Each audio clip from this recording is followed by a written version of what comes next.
blood stitched in my seat. Powder footprints falling off my feet. Right now? Yeah, man. If the wind right. All right, what's up, everybody? Welcome to another episode of the Who Knows Ball Pod. I'm your host, AG. To the left of me, we got Molly Mall. To the left of Molly Mall, we got Trey, man.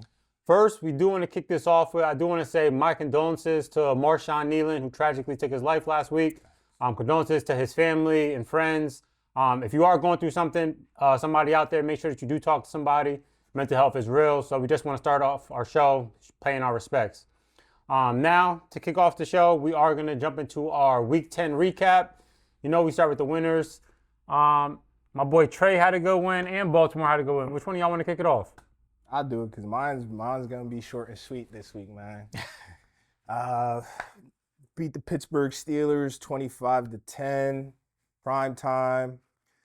Justin Herbert improves to 4-0 in prime time on the season. We'd love to see that.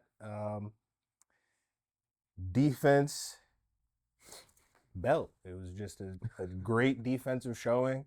Shout out to Jesse Minter for the game plan and whatever he drew up because everything was clicking.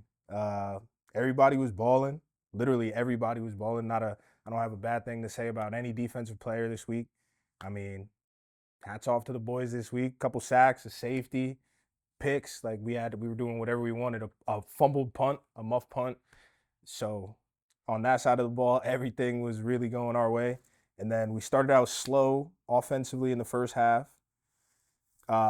Justin Herbert, I mean, people, the media, these dudes, this dude, matter of fact, Yeah, not don't these. say these dudes. This dude loves to say how the media loves Justin Herbert and he's a favorite, but he's getting no love still. So if he was really the guy that you say he is, I mean, They still love him. he'd be top 3 at least in MVP race right now because of the circumstances. Well, his numbers aren't that great, But and they're you guys there. aren't in first place He's in anything. third in yet. touchdowns. I'm just saying he has time to gain momentum, but He's definitely in the MVP discussion. Like, But he's not though. yeah, but I'm According saying, to like, it, you know what for I'm people saying? who know ball, he has to be somewhere in the realm. If we keep winning and he's not, his name doesn't get inserted, something's up. It's okay. We see what it is. You know what I'm saying? But yeah, Kamani Vidal. Love what I'm seeing out of him. Last year, as a rookie, honestly, and he got some opportunities last year as well, but it looked nothing like what it's looking like right now. So shout out to him behind this offensive line. Lad. Bro, that one dot that Herbert had to Lad, I think it was like over the middle kind of, and that was a dot. That's what I'm talking about. There's only a couple of guys who one would even think to make that throw, but who could actually make that throw. I'm just saying. But Lad's back. You see what I'm repping today. Shout out to this guy right here, I man. appreciate y'all. Shout out to the veteran. I appreciate y'all for real. Franchise leader, and I believe he did it in 80 less games also. So Gotta respect the vet. shout out to Keenan, man. And shout out to the boys across the board. Jamari Caldwell, yo, keep doing what you're doing. I see you, bro.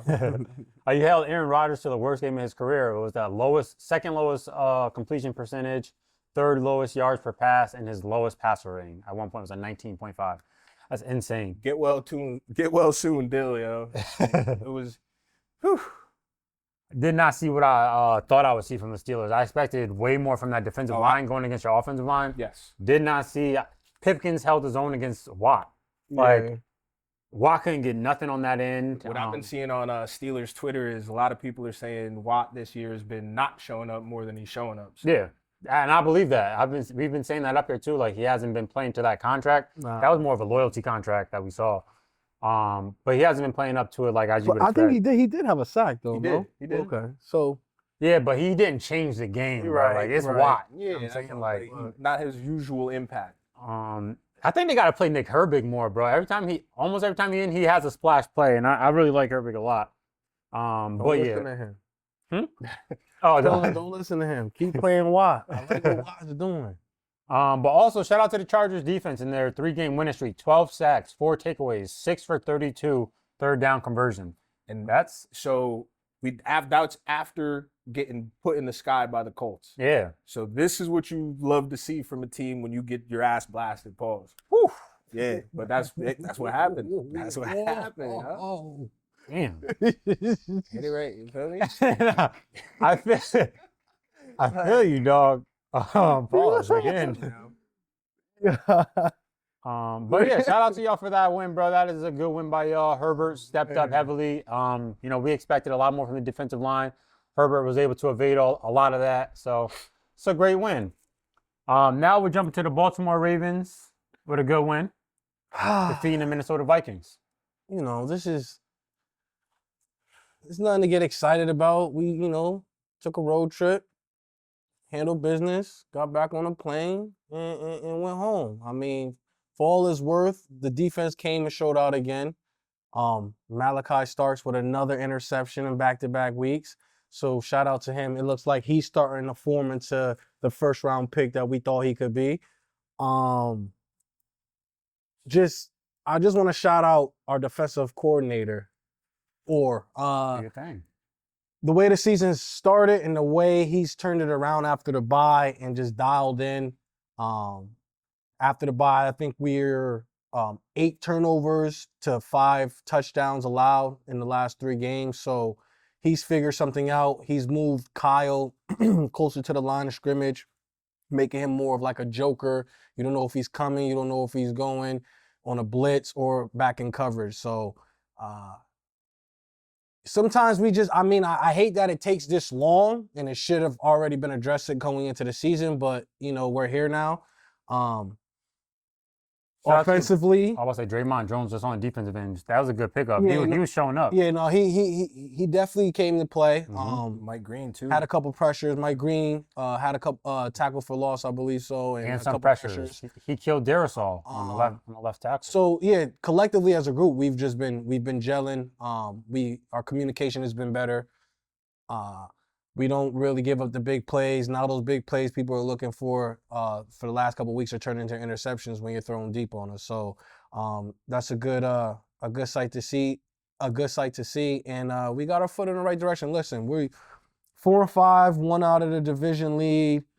With everything in front of us, we got Bengals, Jets.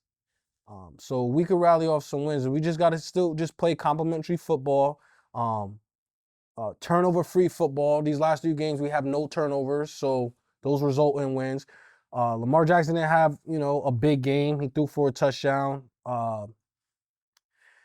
Okay, he was 17 to 29, not his best outing, but for the most part, controlled the game. We had a couple red zone stalls, I should say, where we settled for field goals instead of touchdowns, but I believe we scored on at least 4 or 5 consecutive drives, and they just all happened to be field goals. So get back in the office, clean that up, turn those into touchdowns, execute better. But Minnesota was hot. They just beat Detroit. We come in, we dominate. We look like the better team.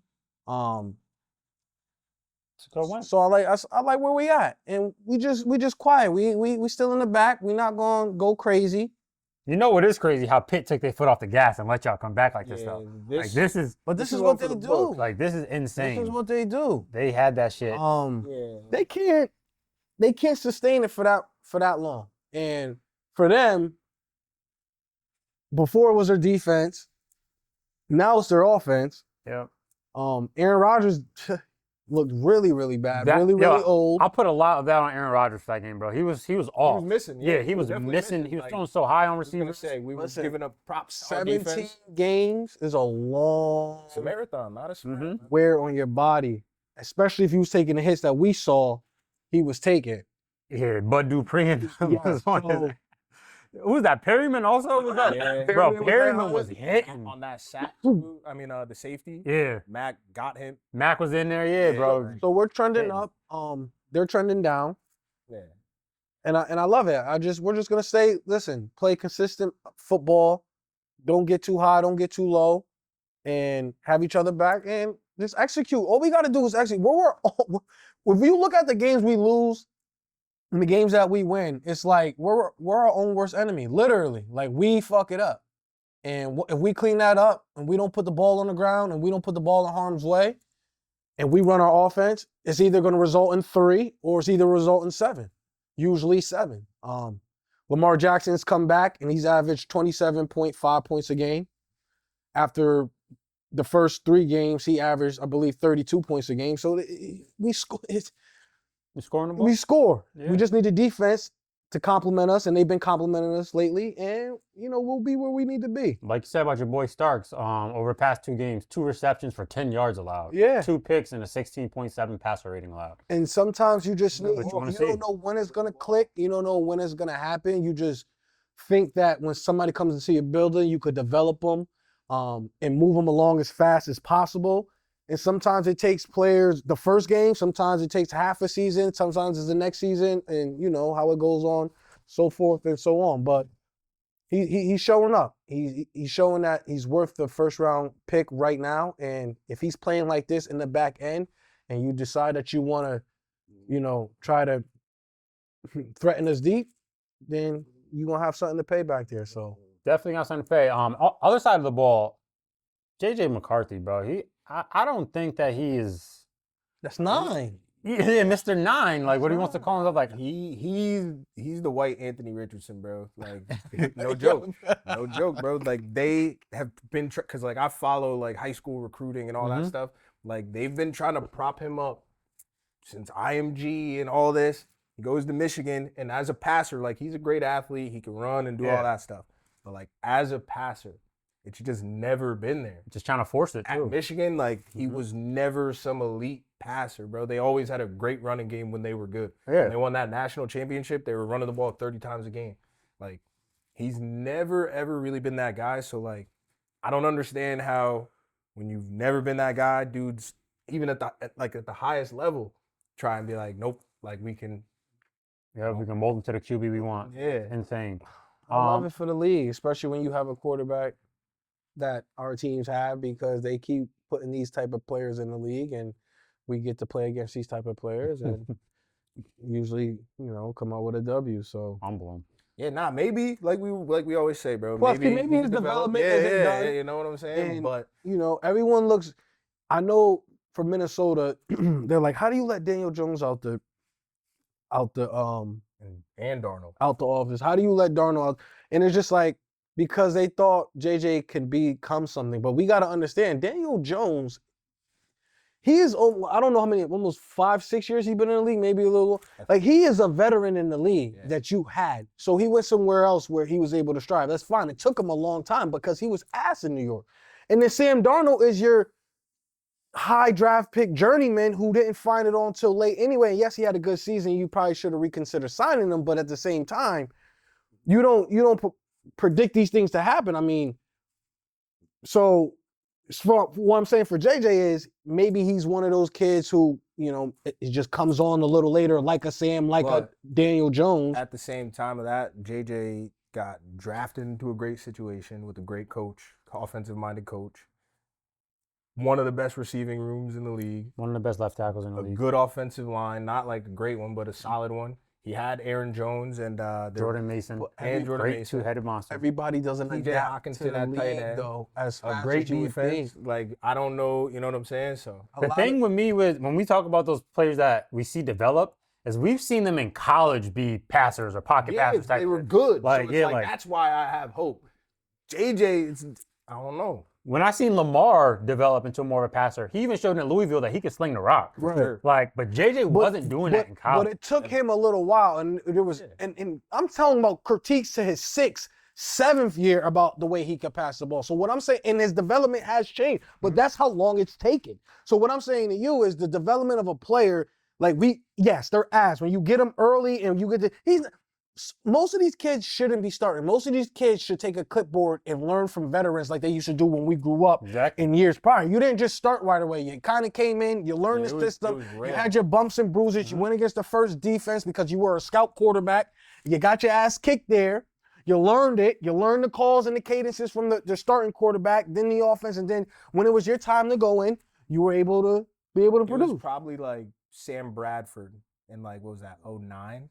When like quarterbacks kind of start like you would get the green light like in that first few weeks. We wouldn't even start week 1. But It'd be like but week we've had 4 or instances where quarterbacks have been throwing like a Eli Manning, like a Yeah. Phillip Rivers, like a For Ben sure. Roethlisberger, But like you were saying, like a back in the day- Matt Ryan, like a Joe Flacco, like dudes just throwing it and then even they as a have first-round successful pick, bro. careers. Even as a first-round pick, you wouldn't start till like week 6. Like if your team was like ass type shit. Yeah, but now you can't. Yeah, you get the keys. What we do now is everything has to be rushed and everything has to be now. We live in a what have you done for me lately business. And- So coaches, I can't. Aaron Glenn, for instance, right? I'll just use the Jets for a reference.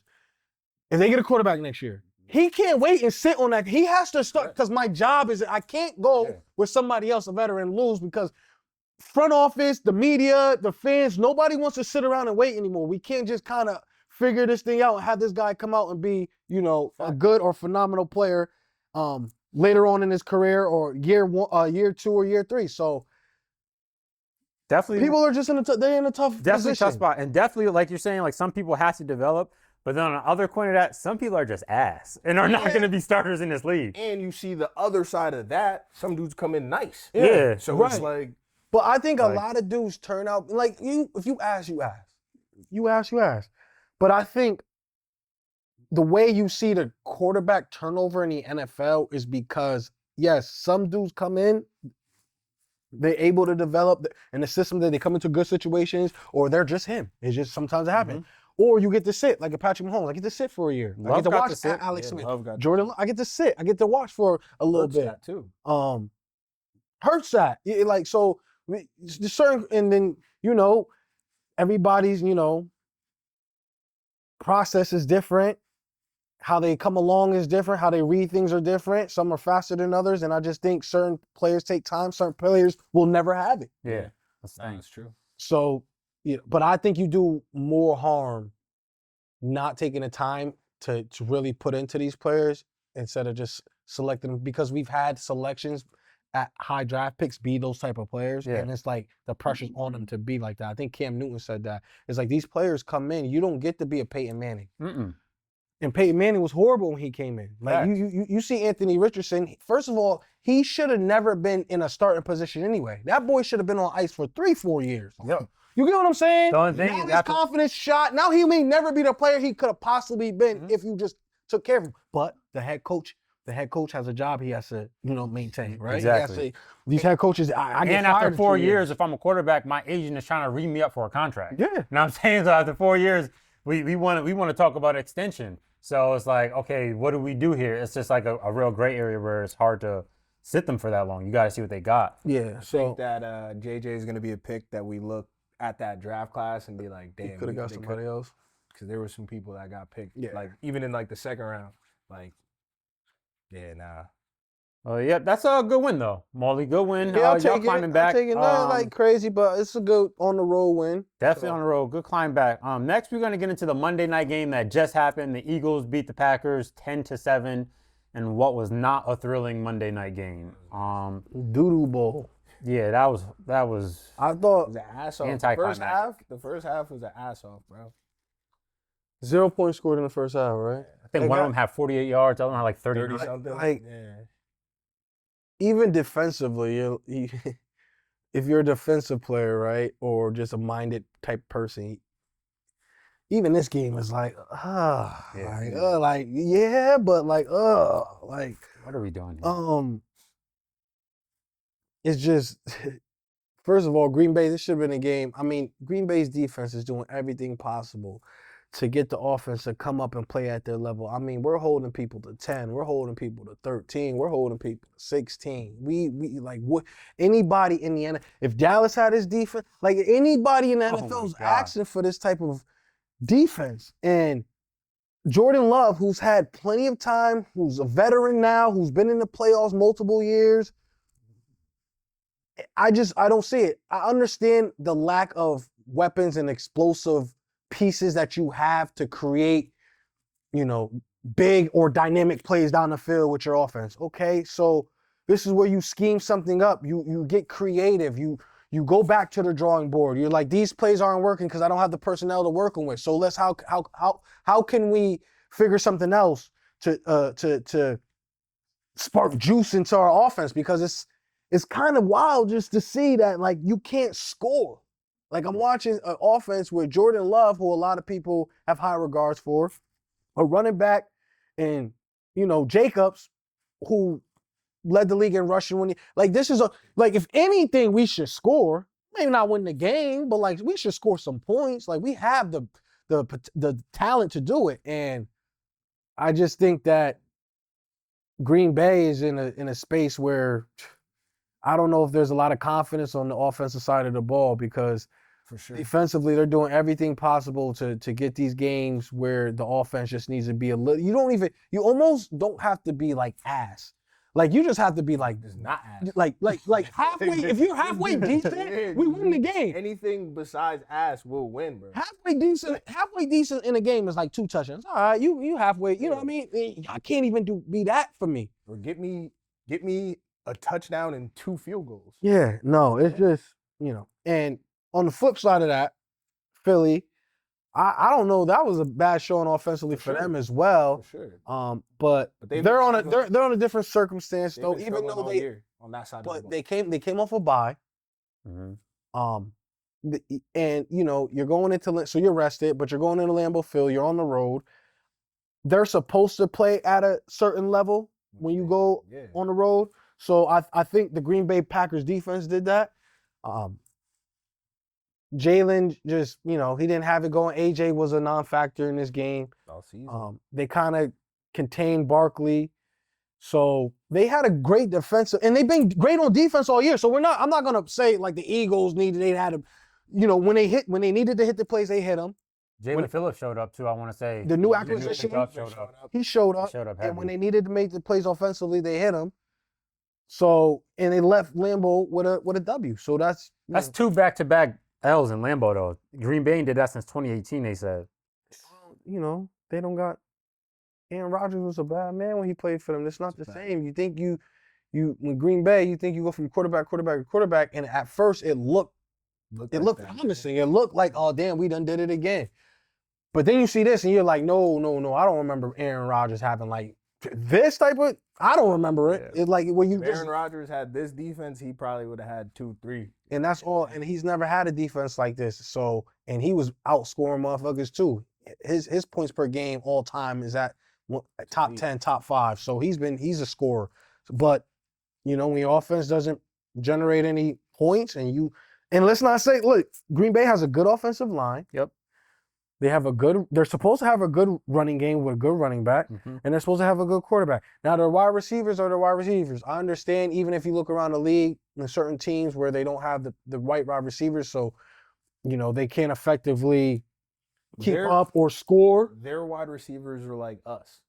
Like just like a collection of guys. It's not, we don't have a guy. Like, you know what I'm saying? We don't have an AJ Brown, Jamar Chase, you know what I'm saying? We But don't have obviously, one of those like- guys. but like we I just said- have a collection of guys who are solid. We see, but like, it's just funny seeing this turnaround. Just for me, this is personally just seeing it because it's like, why is everybody? When I didn't have wide receivers, it was never. It was Yeah, like he don't y'all got it, didn't have but wide like he receivers. didn't. Like it wasn't like That's not the main focus of shit. Like we not gonna say that, but like 4 or 5 years later, it's like, all right, for certain teams with certain players, we going cut. They really don't have no help. And I'm looking around like, okay, so what? All right, and figure it out. There's still a 53-man roster that got to go out there and perform. They still get paid to play wide receiver. They still went to college to play wide receiver. They were still drafted to play wide receiver.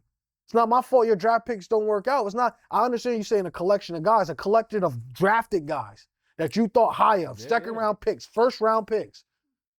That's what So I'm saying. Like they're not, and like now they're banged up. Like Reed's not out there. yeah, I understand they're Gordon's hurt, out but there. even when they're not Like, hurt, wait, it's exactly. still. Like that's what I'm saying though. So for them to be like Jordan Love doesn't have receivers, like that is crazy because he's got guys who have done things and can do things. Like so. And there's, don't know. bro, the shit with Jordan Love making these dumbass plays every That game, fumble bro. that fumble was nuts. That was horrible. There's no real like You're in scoring aware territory. But just like like you said, yo, his brain has to short circuit because Has to. you're wrapped up. Like, what What am I doing, Do you, bro? do you What think did the you think, intellects bro? of just comparing their quarterbacks of Aaron Rodgers in Green Bay and Jordan Love in Green Bay? So let's just compare real quick.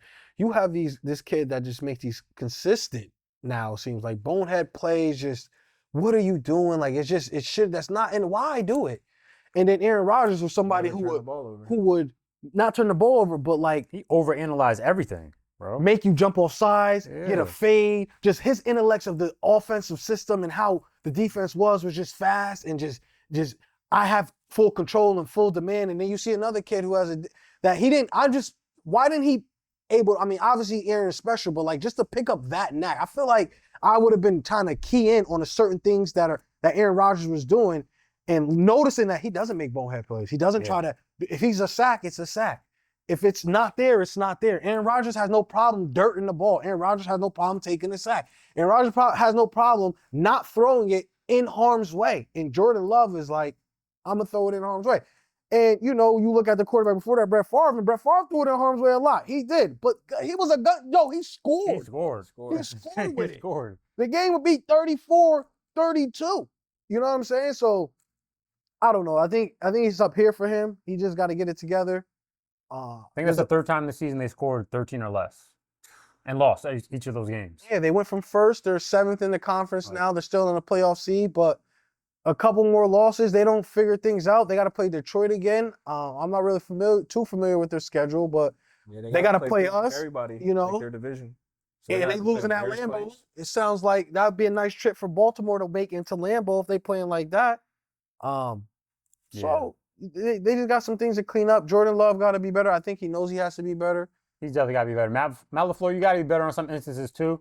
But I did see a lot where Jordan Love was just not taking a play, not executing the plays he was supposed to. They had a lot of drops. I'll throw them that. They had some penalties that were horrible, so that fucked up drives too. But I got to go to Jordan Love where this falls on mainly because for he was Me too. missing people, bro. Yeah. Like And getting off of reads too early, guys breaking open, like turning the ball over. turn the ball over, like it's too much. this is the same office. Matt LaFleur has been, I think he was there 4 years with Aaron Rodgers, something like that. It's the same offense.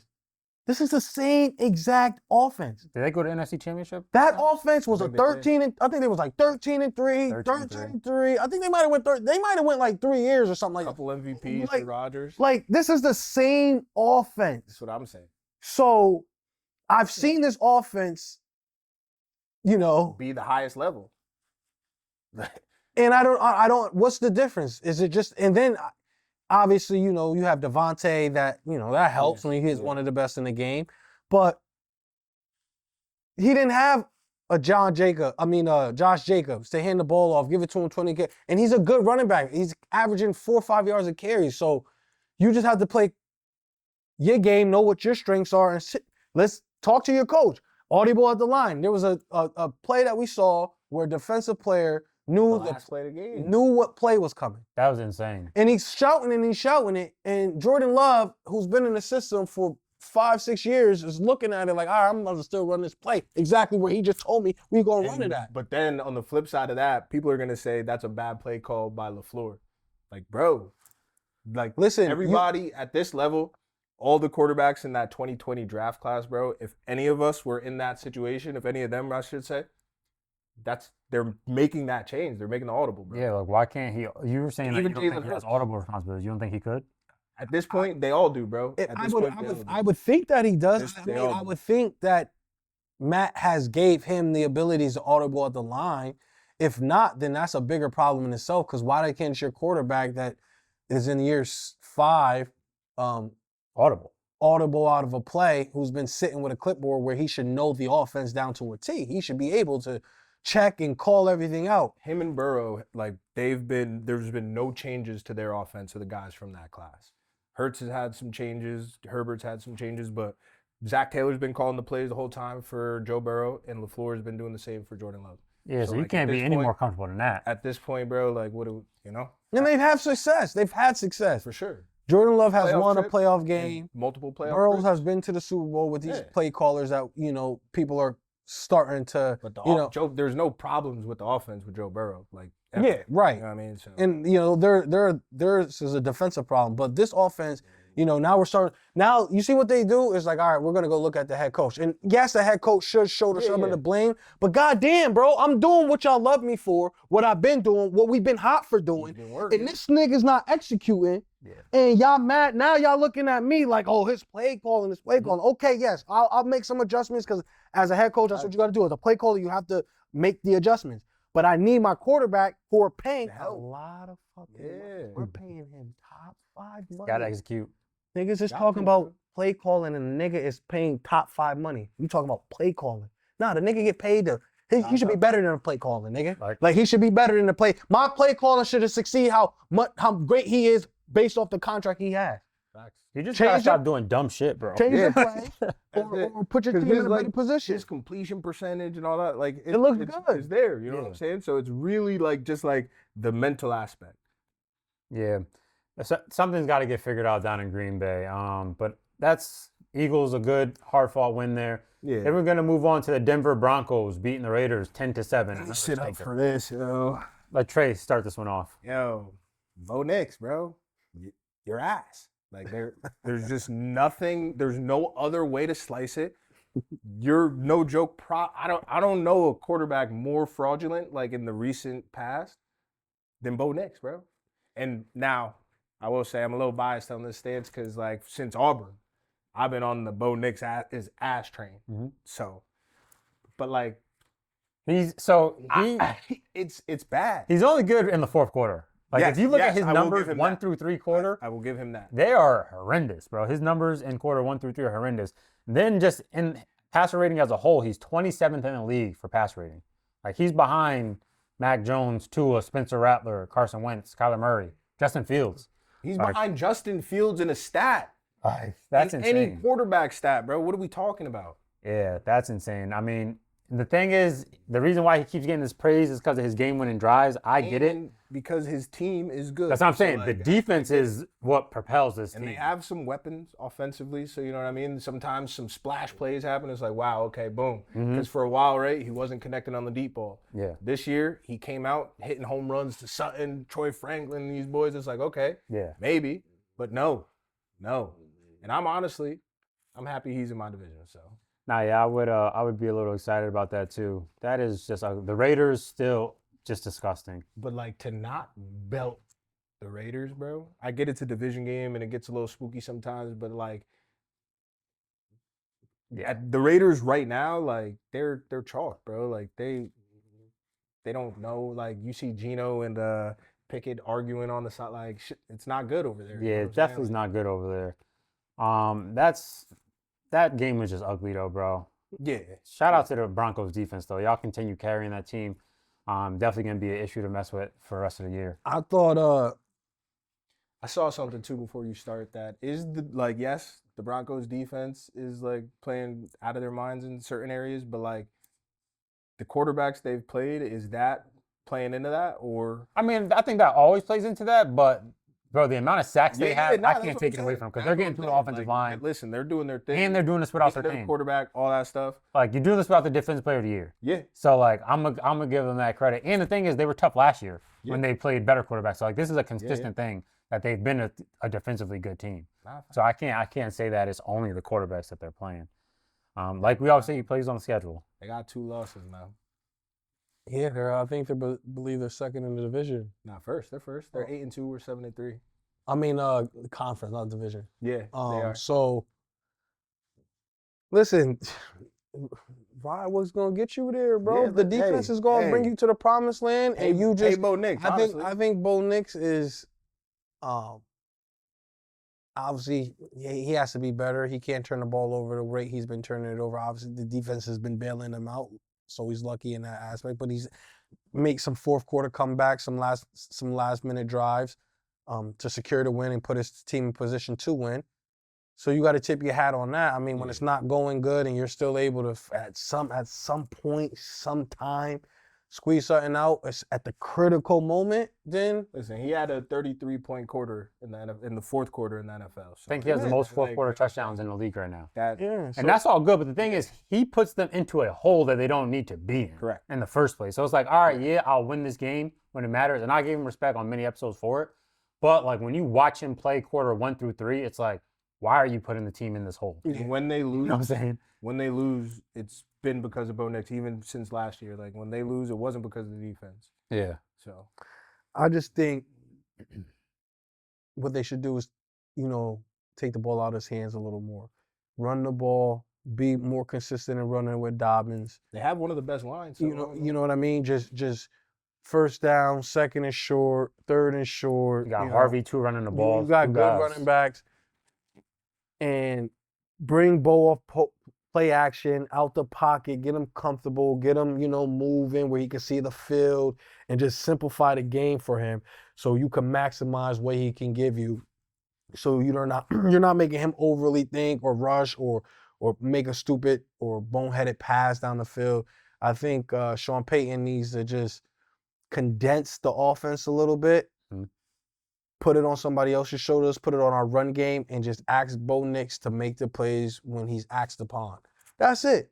I don't know if they're trying to compare him to this draft class, if they're trying to, put a lot on his plate right now and say, here, go be like these other guys. No. You know what?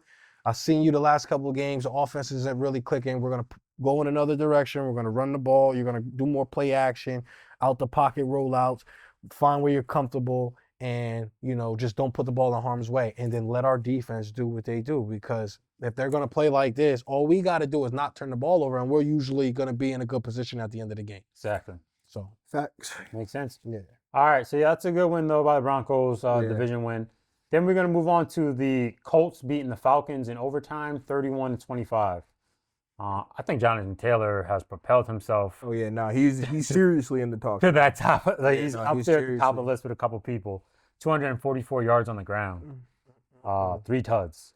They said him and McCaffrey are separated by like 9 carries on the season. I think he has 9 more carries than McCaffrey this year, but he has like a couple hundred more yards and 4 more touchdowns or 5 more touchdowns, something like that. So like, Bro, the touchdowns that he's getting too, bro, he's like cribbing shit. Longest of he's his cribbing career that shit. game. Yeah, 80 he's cribbing something. shit.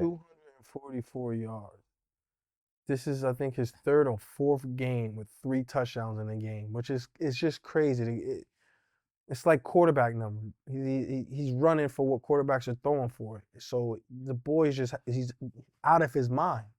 And mainly the reason the Colts are doing what they're doing. For sure. This is He's the driving force. very 'Cause I think similar they to the also Bills. had 3 turnovers. Yeah. 2 or 3 turnovers in that game. Danny Dimes is back. Like I was saying, though, this is like similar to the Bills in the sense that like James Cook is that engine. Obviously, he's not doing anything near what Jonathan Taylor's doing right now, but just in terms of like the importance of to the team. Yeah. When they're rolling, like everything is different. You know what I'm saying? Yeah. So, Bro, 519 total yards. And the Falcons are supposed to have a good defense. Like, yeah, no, they're I mean, when half of it is to one person, and literally, if you said 500 total yards and he had 244 rushing, how many did he have receiving? Did he catch something? yeah, we can check Probably that right did. How many now. total yards did he have? Yeah, he had 42 yards receiving, 3 catches, 42 yards. So almost 300 all yards of purpose. offense. That's Yeah. just yeah, and the and they had defensive 5. Yeah, Atlanta, like that's that was a horrible showing. That's your coach on the hot seat, and How long is he? Is this his second year? yeah. Yeah. But this is what I mean. This is the day and age that we're in. You don't get no time, bro. Like you don't get nothing. You usually could suck for like 4 years, and it's like the 5th year, you know what I mean? And then you didn't like you were granted some time to build your foundation. bro. Marvin Lewis was a coach for like 12 years. Bro, what about the coach for the Rams, Fisher? Like you know what I'm saying, bro? Yeah. Yeah. So just certain coach, just back in the day, you used to get great. Now you don't. It's everything is media based, dollar based. I need the exposure. I need to be nice. We need to be good. I need to collect this kind of revenue because this is what winning does. A lot of Chiefs, when you win and you're not a big brand, it brings in revenue. Now now you're worth more. Your organization is worth more. So Stadium, getting new stadium improvements, all that type of stuff. Is Penix ass? Yeah. I've been.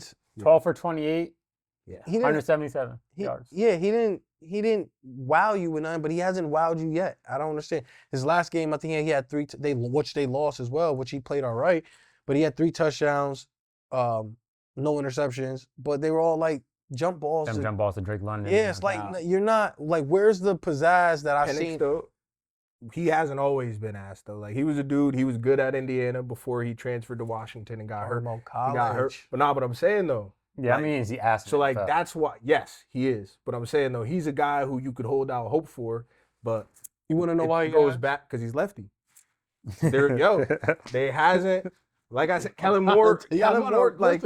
Kellen Moore was supposed. I said it before when we were talking about it. Kellen Moore coming out was a can't miss prospect, bro. He was that guy, and got to the NFL and looked abysmal, bro. Like I don't know what it is. Tim Tebow, obviously, nobody expected him to be like some all-world passer, but like he could play in the NFL at least. You saw what he did in college. Tua. I mean, like Tua, even after the hip injury, like. You see Dylan Gabriel right now. It's not- just, they you know jo- what I'm saying? they- I it's don't know not what it like is. they I don't know can't what it is. play in our league or be good or win games in our league.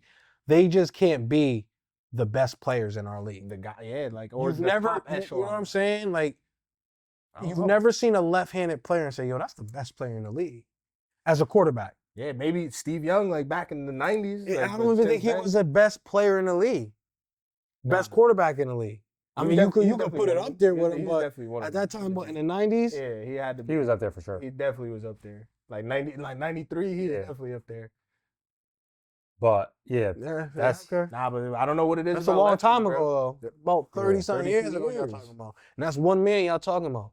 Correct. So So, like, so the numbers in and the history obviously support Vic that. did his thing, but like it's But it's Vic few wasn't and far- overly successful It's in the few league. and far between though, even for the guys to have a career like Vic.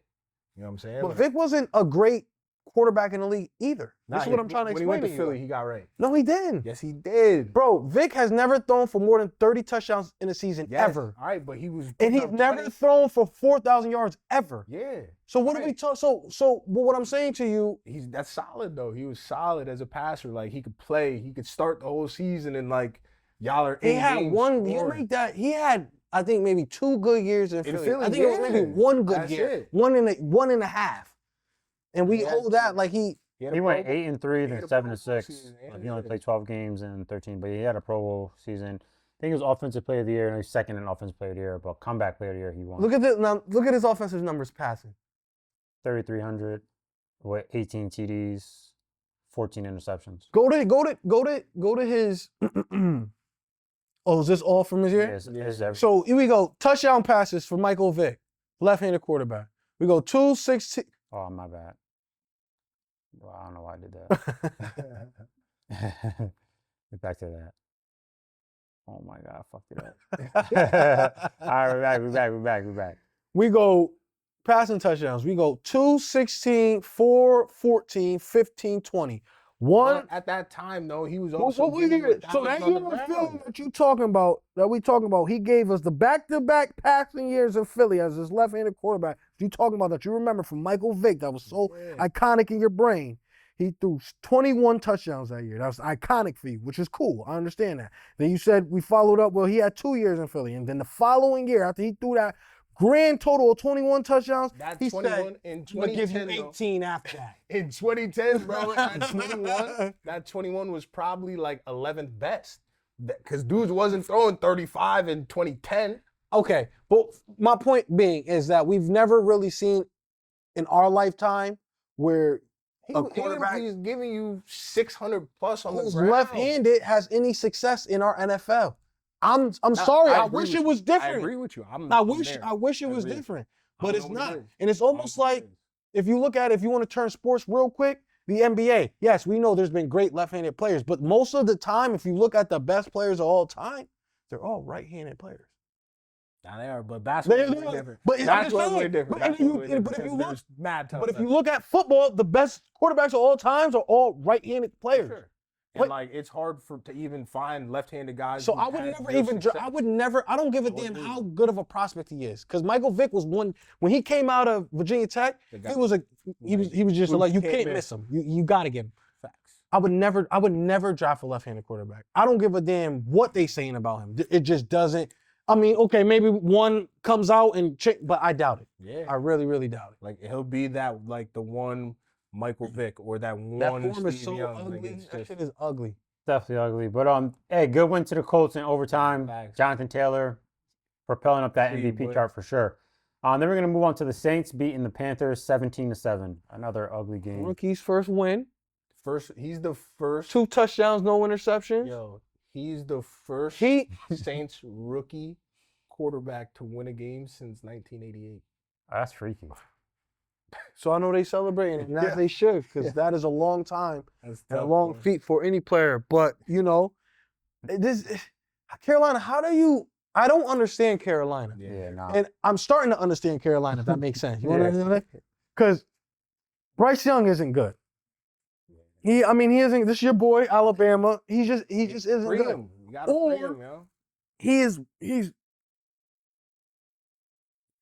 He's ass, bro. He's ass, bro. He's just You ass. need to go back up. I'm trying You to- need to go get with Ben Johnson and them out in Chicago. Be um, Caleb's backup. Who's the running back for Carolina? Dowdle and Dowdle is running like a madman. Yeah. shout They out go to get him. a Tet in the first round. Use him. Why? I He don't can understand. play. Huh? That's nice. That's Just nice. use the frame. Use the physicality that the wide receiver. Just throw it to him, bro. You have a good running game. They went and got you a weapon. Your defense is playing good defense, formidable defense. got a good offensive line this You year. got a good That's offensive why I line. said Canales, bro. And Tap your him. offensive numbers, just the last 2 games that I looked at, is just they're winning despite of you. Like they're honestly it's not a 4 or 5 touchdown game from Bryce Young that you look, damn, okay, now he's like it's like Dallas. Look at that. That's the only listen, game though. that- But I'm that saying, is though, literally his Dallas- only game. Dallas is like that is what Bryce Young has the ability to No, do. that's No, what that's everybody. not. No, No, it's everybody not. does that No, against it's us, so not. that No, doesn't it's count for not. that. No, No, it does, though. bro, It's it not. It's doesn't. capable. Everybody does. Anybody, Russell Yo. Wilson was doing that. Yeah, so like- he Yeah, can't do crazy. that. So I know, but I'm just saying. No, bro, you're Just no. saying, You don't nah. even Just don't do saying. that. Everybody looks good versus Dallas defense this year, so you can't use us as a measuring stick. He needs to get with the right coach. That's all it is. Even bro, Why? he has some done things had where he didn't 2, 3 execute. coaches already. How many He coaches has some plays need? where he didn't execute the Nah, game. for Where he's sure. throwing noodles, where he's not getting the ball to the For receiver. sure. So it's like that's not on the coach. That's Bryce Yeah. Young in that fucking arm. And what we're also Sure, he was selling. starting to witness in real time that you can't have a small quarterback. Your quarterback has to be 6 feet or taller, 6'1", 6'2", or something. It has to be. Because the Kyler Murrays of the world, the Bryces of the world, they just not Baker's under 6 feet. okay, yeah. Okay, Baker. Baker's Baker. like 5'11". But Baker had some trials and tribulations. He had to make his way through the fight. Now this is Yeah. but like what we're showing is like they have difficulties being efficient, conducting an offense in the NFL with any consistency. And I'm trying to see the patterns, and the patterns is like I don't know. Nah, if you've ever if you've ever been around like college football players and stuff like that, Yeah. like, being behind 6'3", your center is 6'2", 6'3", you got a 6'3", 6'4" guard and 6'6" tackles, That's what he was at behind Alabama. That ain't nothing new to him. but he's playing in the gun the whole damn near the whole time, which is like that college stuff. Why do we draft these players knowing where their deficiencies hide, and they're really like the fact that you'll draft somebody knowing that he's not really good under center, or we don't have enough Yeah, film like for him under center, but he's at Alabama, he plays out of the gun, he's very efficient, he won the Heisman because the athletes around him were fucking amazing. Yeah. So it's like the NFL never really takes the player out of the situation. Obviously you got to look at it, but I want to see players who are able to be under center, be in pistol, be in shotgun, be able to see over the line, be able to confidently take charge of an offense and lead a team on a consistent basis in the NFL. What you need, especially if you drafted them with the number 1 pick. Nah, that's a fact. Like me personally, if I was a GM and I needed a quarterback, and I would have to take a long look if I measured a dude and he came out and he was 5'8", 5'9". I would just have to do it, bro. I have to But do on it. the Bro. like same time, right? Like that's just tough. Or trade the Just shit what you away. just said, yo, I draft this kid who played at Alabama, right? Heisman Trophy winner, all that, but he had J-Mo, he had Smitty, he had all these guys. Then I bring him to a team with no one comparable to any of these guys, even in college. But I'm gonna expect him to be nice. Well- like now we're getting rolling. Tet, all right, cool. We're Now not we're getting, not getting rolling. No. rolling. His numbers are not They got the rolling. wrong guy at the helm. This is But his I'm second coach, saying, no? Yeah, because and still another ass coach. But it was also a bad team. But what I'm saying is sometimes you gotta let it sit I think and start drafting. what needs to better. be said sometimes, even though I do believe in coaching and I believe in great coaches and I believe in great, teachers of the game who can bring a level out of you, who can develop you along in the game. But at the end of the day, players make the coaches.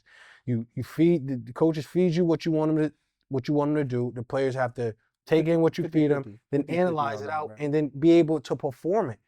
Like, I can't do nothing if my corner can't cover. It's like I could scheme it up, but like if my corner can't cover, he can't cover. And they're gonna blame the coach because of that. No, the niggas just can't cover. Now we get a 5th round pick and the nigga can and he can't cover. Now the defensive coordinator, they look like a goddamn genius, don't they? The year- players make I'm trying to explain. Listen to Last me. year, Ben St. Juste, pure butt. Pure butt, no? Yeah, he was one of the worst in the league. One of the worst in the league. Flip side, he comes with a good coach, exactly to what you're saying. Now he's one of the better corners in the league statistically. Still wouldn't take him. You got to know how to play these ass players also, though. Like, sometimes you you gotta can't have a nigga maximize playing people man in their strengths. when he should be in No, zone. right. So, like, Absolutely.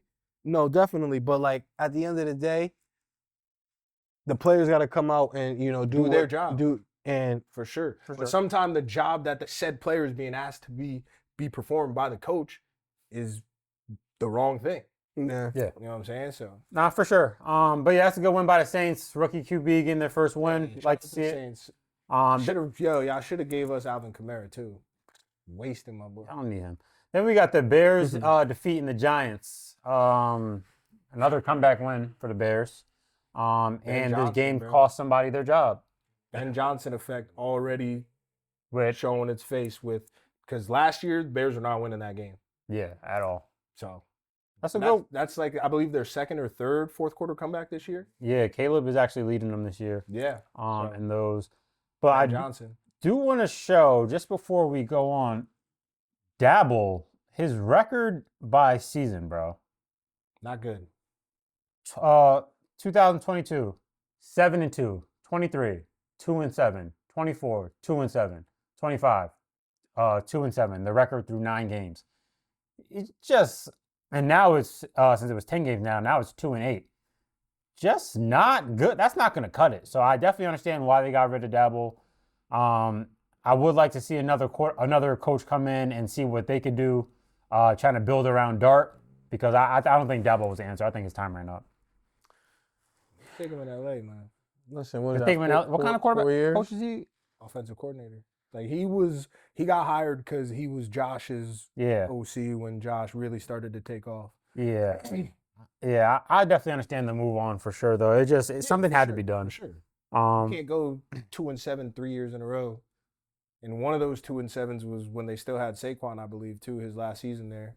yeah. So that's a good win by the Bears. Who did I want to shout out in this Bears game? Fuck, there was somebody I want. I mean, they played well. What's their running back's name? And like the other one, not Swift. The dude that's been balling, Kyle. He didn't have he that much of a scored- crazy game, but he's scored been and he balling. scored late. Swift though, he did have 13 for 80, 6.2 a pop. It's good. Caleb be taking off, Yeah. 63 yards, 7.9 a pop. But yo, not for nothing, yo. Caleb, I wonder if he'll like ever learn to play quarterback the way that I'm sure like Ben Johnson wants him to play quarterback, and like probably people his whole life. But like a player like that, you also like gotta let him be them, like Yeah. But like I'm just thinking of a play like if there's any pressure like within 3 yards of him, he's gonna spin out and Yeah, like roll out to either side, like when it's not necessary. And then like there was a play I think it was like third and pretty long to Colston Loveland where he spun out where he didn't need to and he's running to his left and like just throws off platform to Loveland, which like he had to. It was either behind him or like you know what I'm saying, hmm where he easily could have just stopped while he was rolling to his left and just delivered, But it worked out. yeah. So, But it's like, just some of the things you got. yeah, it's just a Caleb, little right? like you know what I'm saying when you're, yeah. Makes sense. Did Dart get injured this game? Yeah, Right? concussion. Yeah, he They did. said it's the 4th time he's been evaluated this season. Bro, I think on our first episode in here, his Yeah. play style, bro, like The he's fans are saying it too. Like he's not gonna last if Yeah. he continues. But that's his game. definitely. He's young. He's 22, I believe. He got to change his game plan. I mean, his gameplay style. Like, you know, these quarterbacks come in Yeah. and they, you know, play the way they played in college, the way they got him paid. But he just has to dial it back a little bit. He's still young. I mean, it's his first concussion. He can learn from it. Learn how to get out of bounds, how to get down, so you're able to be out there with your guys, because you know this hurts the Giants. And at the end of it, you know, I think he left and I believe they were in the lead when he left. Mhm. So, and then they lose that game, your coach get fired. So he probably feels a little bad about that. You know, as a player, you always want to take that. You always want to be out there, especially you hate when you get Or hurt. he might be happy. Who knows? I mean, Yep. depending, you know, how happy. Like if you honestly know that this coach drafted you, you get what I'm saying? He's been the Yeah. one who's been But- behind you and loves you and checked on you. You seen all the, you know, highlights of him checking on him when he's in the blue tent and everything, for doing sure. got fined for it. That's and the all job that stuff. safety though. But also, yeah, I yeah, mean, but we need him back job on the line. I but need you my thing is, back. how can getting all that love and all that, you know, feeling from your head coach, how would you feel like, yeah, I'm happy he's out? Like, Yeah, you no, I probably hear didn't you. feel I that hear way. you. Might feel like the plays and I don't know. We don't know. Yo, the Giants lost a lot of games they were in the lead for in the fourth quarter. Yeah. I was looking at something. They lost like 3 games where they was in the lead by, you know, a comfortable margin in the fourth quarter.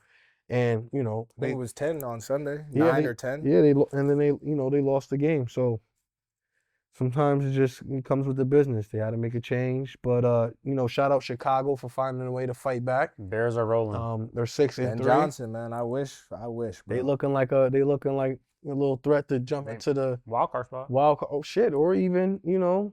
I don't think I'm gonna. Well, I mean, it's 6. We got 7-3, 6-3, 5-4, 8-2. Yeah. They all gotta play each other still. I think you got 5 division games left, or We got 3. Yeah, we got 3. I think everybody has at least 3 or 4 games left. It can all come mismatch. Come here, bring your ass here. Hold on, no.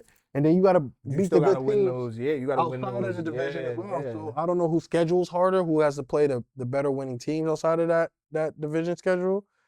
But they're not out of it. They You need know, to- sometimes people get lucky. They get Mathematically, they're not sneak in. out of it. I just think the Lions are gonna run Yeah, away. I with think it. it's gonna be Detroit, but And I think the Packers are gonna Never figure know. their stuff out too to sneak in there.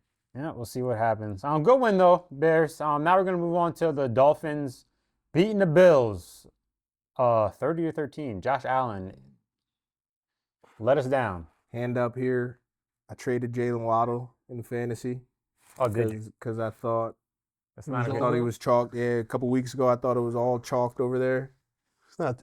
I mean, and yeah, I it's was not a wrong. bad trade. Still, it's just 1 week that just 2 weeks because he's had a touchdown back-to-back weeks. Big plays, Oh, a couple yards. Another game where if James Cook doesn't go off, nothing happens with the Bills. He's He the had like engine, 53 bro. yards. I don't know how Um, he's the engine of that team, bro. The Bills had a chance to come back in this. They're They did. pushing, moving down the field. Then Josh Allen fumbles in territory and scoring territory. interception in the red zone, Interception, red zone. scoring So position.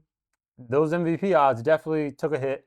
I think those got to come down some to losing to the fucking Dolphins. Have to, but probably not though. In like real, That's why, because they love Josh. yep. I mean, like And again, they're like, once this again, is only building for him to have like a real His MVP. comeback, his Yeah, push. you know what I'm saying? That's how they like it. A-Chain went crazy though. Yeah. When he's healthy, like, and he's another one. Like when he's healthy and playing well, like that's when the Dolphins are rolling. Rolling behind A-Chain. yeah, this was a shocker. This Seven. is obviously, you I know, mean- my lock of the week that didn't hit. Once again, I know people, Holy please don't kill mush. me. But Buffalo, and then you know they want to blame everybody else but Josh, and it's like Josh had the two. I heard somebody talk about it, right? And it's like, yeah, Josh had an interception. I think it was just Stephen A. Josh had an interception and a fumble, but despite of that, what? Wait, what? Wait, what? We didn't. Despite of that, there was nobody running open. All right, bro. I don't know. Like it's just the guy has a bad game. We don't want to call it a bad game. It's somebody else's fault. He's lost to Atlanta, who's been pummeled 3 weeks in a row by different teams. He's lost to Miami, who has no shot at making the playoffs. They're 2-7. They're last, or excuse me, because the Jets are last, or second in their division with no hope of doing anything this year. They traded away half their team. Tyreek Hill's hurt. This is a game that you should go in, and I'm not saying you should easily win, but Yeah, this was at home. They should have easily won. No, Miami was home. Oh, it was Miami? Miami Oh. was home. So I'm not saying you should eat. It should be an easy win. Yeah. But I understand division game, so I understand players coming out to play you a little tougher than what you're expected. I mean, what we expect from another team. But bro, you got this game was like 16. Like you wasn't doing nothing. It was the offense. It was bad early. Don't get me wrong. The defense didn't fold until like late. Like they kept it till 16 going until late, and then 18 started to break it off early. I mean late, and then get his touchdowns. But I don't know. Buffalo got to figure something out. Definitely got to. I heard somebody talk about the coach McDermott. I see. He needs to do front it, office, bro. I mean, I've been thinking McDermott should be gone too. To be And honest with you. who's their GM? Brandon Bean. Billy. Yeah, Bean. Yo, I saw something that was saying how them drafting Keon Coleman and Ladd went the next pick after that could have been a generational, like, you know what I'm saying, like a bad fumble. Then they trade away Diggs because whatever was going on over there. But Diggs, when he left, was balling in Houston before he got hurt. Now he comes back to New England, balling again. Doing his thing over there. And he was doing nothing but balling. Yeah, he was bitching, but that's because give me the ball. Like that's The just wide how it receiver, is. they got bitch. Yeah. And then they traded, I believe, one year where the Chiefs. I think that was that same year. They traded that where- same where draft. They traded. Xavier Worthy. Yeah. And it's just like, I mean, the players are here. He was one of the kids who were in the fastest 40. He's explosive at Texas. You're looking for weapons to pair up with Josh Allen. He's available for you. You traded away. Kansas City says, thank you very much. We'll use him. And then they deploy him how they want to deploy him. End arounds, jet sweeps, go balls, digs, drags. It don't matter. And he gets to find a way. As soon as he gets this hand on the ball, he's electric. He goes, he could score. He could take it from anywhere. So, Buffalo hasn't done, a really good job drafting players, especially at the wide receiver position. But shit, who hasn't? Like this is, it's just what it is. It comes with the business. You drafted defensive well. You drafted your quarterback well. They don't do that well either. Ed Oliver's a good Ed pick. Oliver, but Matt Milano's a good pick. he's had some Bernard is a good pick. He's had some moments. But they- they've missed more than they've hit. This is That's just a lot. That's a lot of teams, though. You can't Yeah, you that's right. can't. I'm not gonna point everybody at is the Buffalo and Ravens say when they they missed. draft well. No, but not They even might us. not. But I'm Not not gonna them. point at Buffalo like they have horrible drafts. Because they don't. Nah, They don't but have horrible drafts. They bro. don't have horrible drafts, but since Josh, All those offensive linemen they got drafted, yeah, nigga. nah. So they're I draft good. my quarterback well. I draft in the trenches offensive linemen well. I draft my running backs well. James Cook. So we just happen Nah. tight ends I draft well, or have above average. It's just my wide receivers, they hard to hit. But I brought in a Stephon Diggs. He was exceptional for us. We wanted to go another direction. We get him off. Josh is the centerpiece now, so stop complaining about it, bro. Like it's just what happens. Nah, but Diggs was there. you need your picks to hit. Like when you're in that window, like I mean, shit, we're all in it right now. Where you have a quarterback who's a guy, got to maximize those draft picks when you get them, because not all teams are getting 6-7 picks to draft. You know what I'm saying? So, like right now, and I'm saying this too, like kind of from a biased perspective, because my GM has come in and hit with at least 4 or 5 players in each of his 2 first drafts with us. Starters that are coming in, rotational players coming in, making a positive impact. You know what I'm saying? So. I definitely got to hit. And you got to play free agency. They don't play free agency that much and overspend. I think they only brought in Bosa maybe. Yeah. Which, I mean, shout out to that bring because he's playing like at the old Joey Bosa level right now, which is crazy. You can't be afraid to spend. But that's in my opinion, bad loss for Buffalo. Definitely a bad and good win for Dolphins. Now we're gonna move on to the Texans beating the Jaguars. Trevor Lawrence is ass. We got them Sunday. Trevor Lawrence is ass, bro. Yeah, I've been saying that.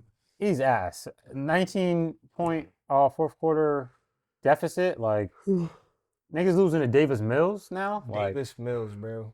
There's no If excuse. you got people on Twitter saying Davis Mills is better than CJ Stroud. Oh wow. Like It's- that's the type of performance. That's where we at now. It gets Yeah. ridiculous. Yeah, it definitely gets ridiculous. But yeah, it's a good win by Texans. Good way to keep fighting throughout that whole game. But Trevor Lawrence, that last interception, bro, that shit pissed me off, bro. This nigga is so garbage, bro. And Yeah. like he really has to be labeled garbage because he was the highest touted prospect Everything, bro. of this decade. They of made it say he was 2020. gonna come in and tear up the Yeah. league, bro. Like more than I He ever was saw. like even when he was like before he was draft eligible, when he was in that like sophomore year, they were like, Andrew Luck. just book it. Yeah, book it. This dude is gonna be Andrew Luck. Just Peyton Manning. You don't got to worry about it. All you got to do is get through school. Whoever gets him. That's it. Get in a to set. school. Yeah. All you got to do is get through school. Once he gets through school, and he did get through school, and he won a couple national championships at school. Yep. He was everything and you know, he did. He showed out in college. He did perform. His draft Absolutely. stock was exactly where it needed to be. And unfortunately for Jacksonville, you know, He's not that guy. and they thought they were getting that guy, and then it just doesn't Be like happen. that. It'd be like It just that. doesn't happen, yo, and it sucks. And you don't know what it is. You're like, where's that Clemson magic? Like, where's that And just? like he's had weapons too. Like Yeah, no, So- like where's just that Trevor Lawrence that we seen spinning 3 touchdowns, no interceptions, one game.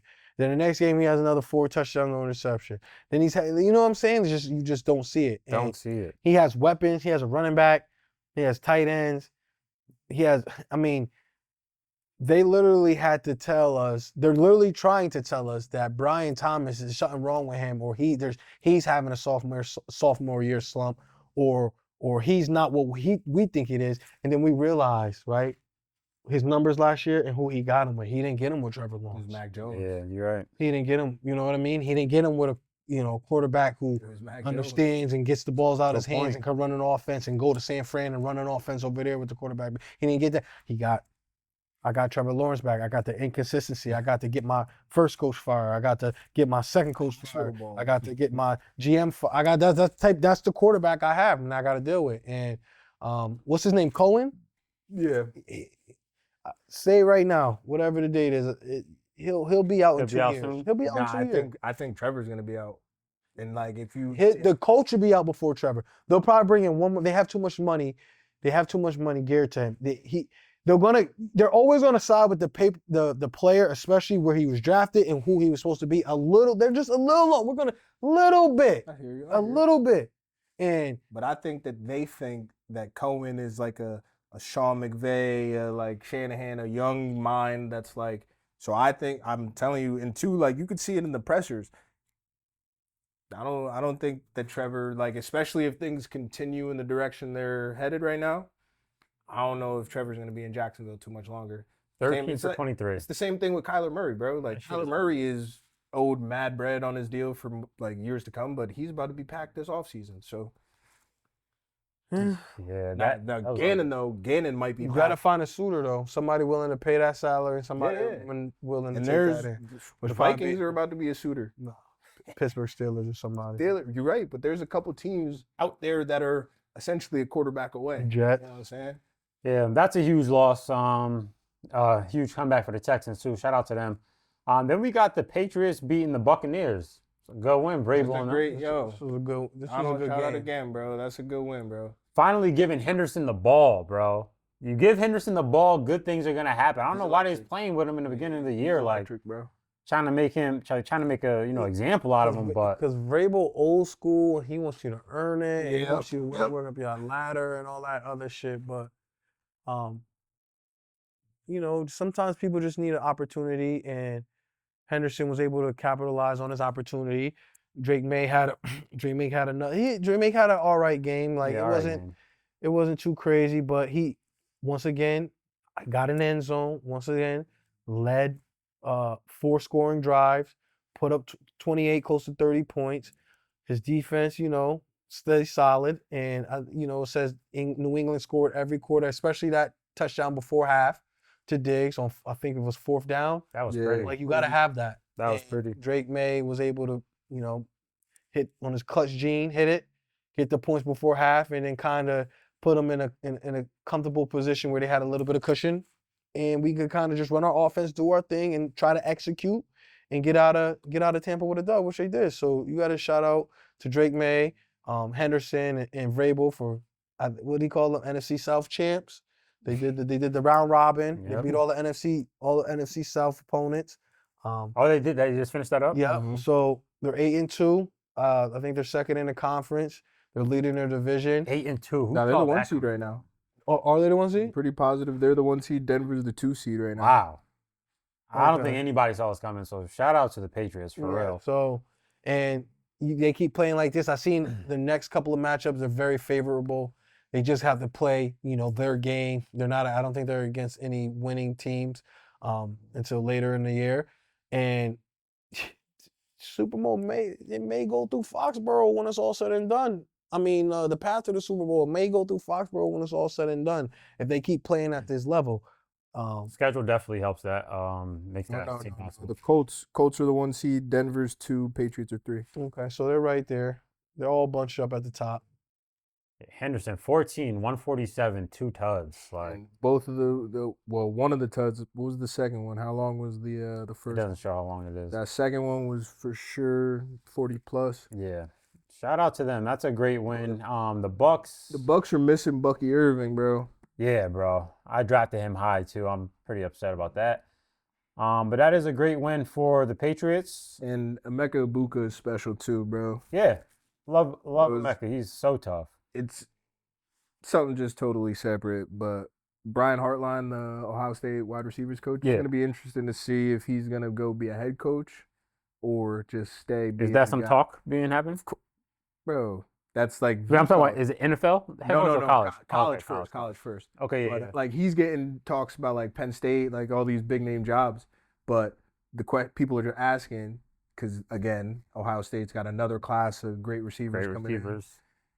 They're going to be Mhm. probably in the final 4 teams when it's all said and done this year. Jeremiah Smith, like all that. That's fucking tough. Yeah, like they got a lot going on over there. So it's like, and I'm sure he's being paid handsomely also. Yeah, for sure. So it's like, is he gonna leave his current situation or try and go do it on his own now?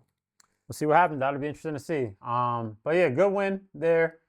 Now we're gonna move on to the Seattle Seahawks defeating the Cardinals. This was belt. Mostly the whole game. And also, this just goes to show after teams play Dallas, they come back to earth, bro.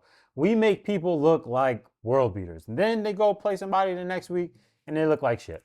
So it just goes to show how bad our defense is, and we got to take a look at that. If I was Maul, games like this would make my stomach hurt, bro, because that should be my coach. So if I was a Ravens fan, every game I watch, I'd be like, damn, that should be my coach. Listen, bro. McDonald. It's just a part of the business. It's, Hey, it's, yeah. it's Nah, I part hear of the you. war. You know what I mean? It's just a casualty, unfortunately. But like, shout out to him for For having sure. Seattle balling and doing what they do. They playing good ball. Sam Darnold playing good ball. The defense is humming. And we all got casualties because I'm looking at DeMarcus Lawrence scored 2 touchdowns. Yeah. You know what I'm saying? Like, I'm like, damn, if we would have paid him a little more respect, kept him in Dallas, know what I Right. mean? So We would have but, less edge rush problems. Like, Mike McDonald, his defensive scheme has always been good. He's For real. he's just one of those minds. He got Seattle defense playing, great football on all 3 levels. They're getting after the quarterback. They're getting turnovers. They just they're hitting as DBs, flying around. Yeah. They got a good squad over there, a good young squad, balling over there. And this was just classic. I mean, the last two games for Seattle, they jumped up on their opponents.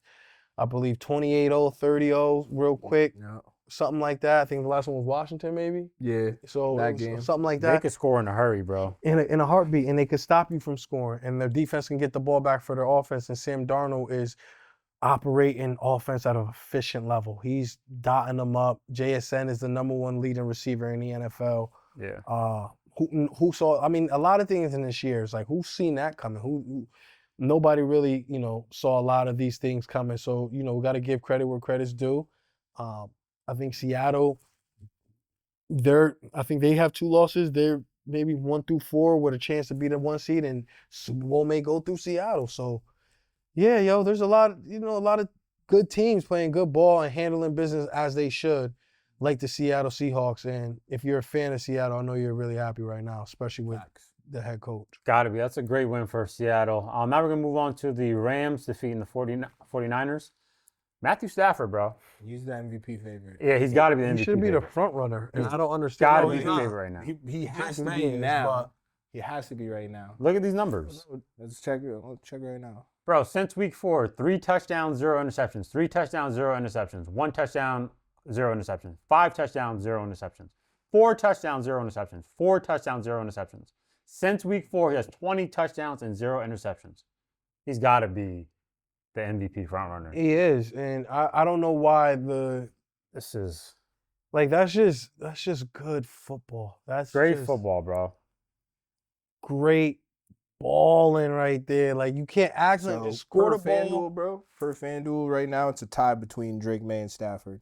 Yeah. And then Jonathan Taylor, Mahomes, Josh Allen, and Sam Darnold. Yeah, I'm loving what I'm seeing out of Stafford. You got 2 real great wide receivers over there, bro. Devontae, he does what he wants. Puka does what he wants. You got a good running back still, and Kyron. They get to it over there.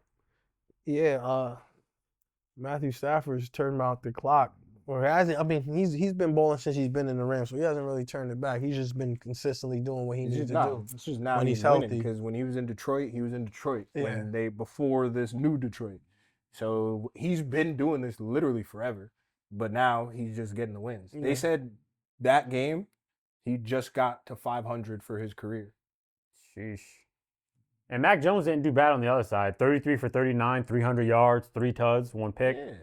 But I mean, the Rams just you couldn't stop that offense. Mhm. So that's 49ers are banged up.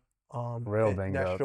That showed us ugly head today. I mean, on Sunday, Rams are able to exploit it, take advantage, get like their matchups, take advantage of their matchups, and just dominate from literally the coin flip.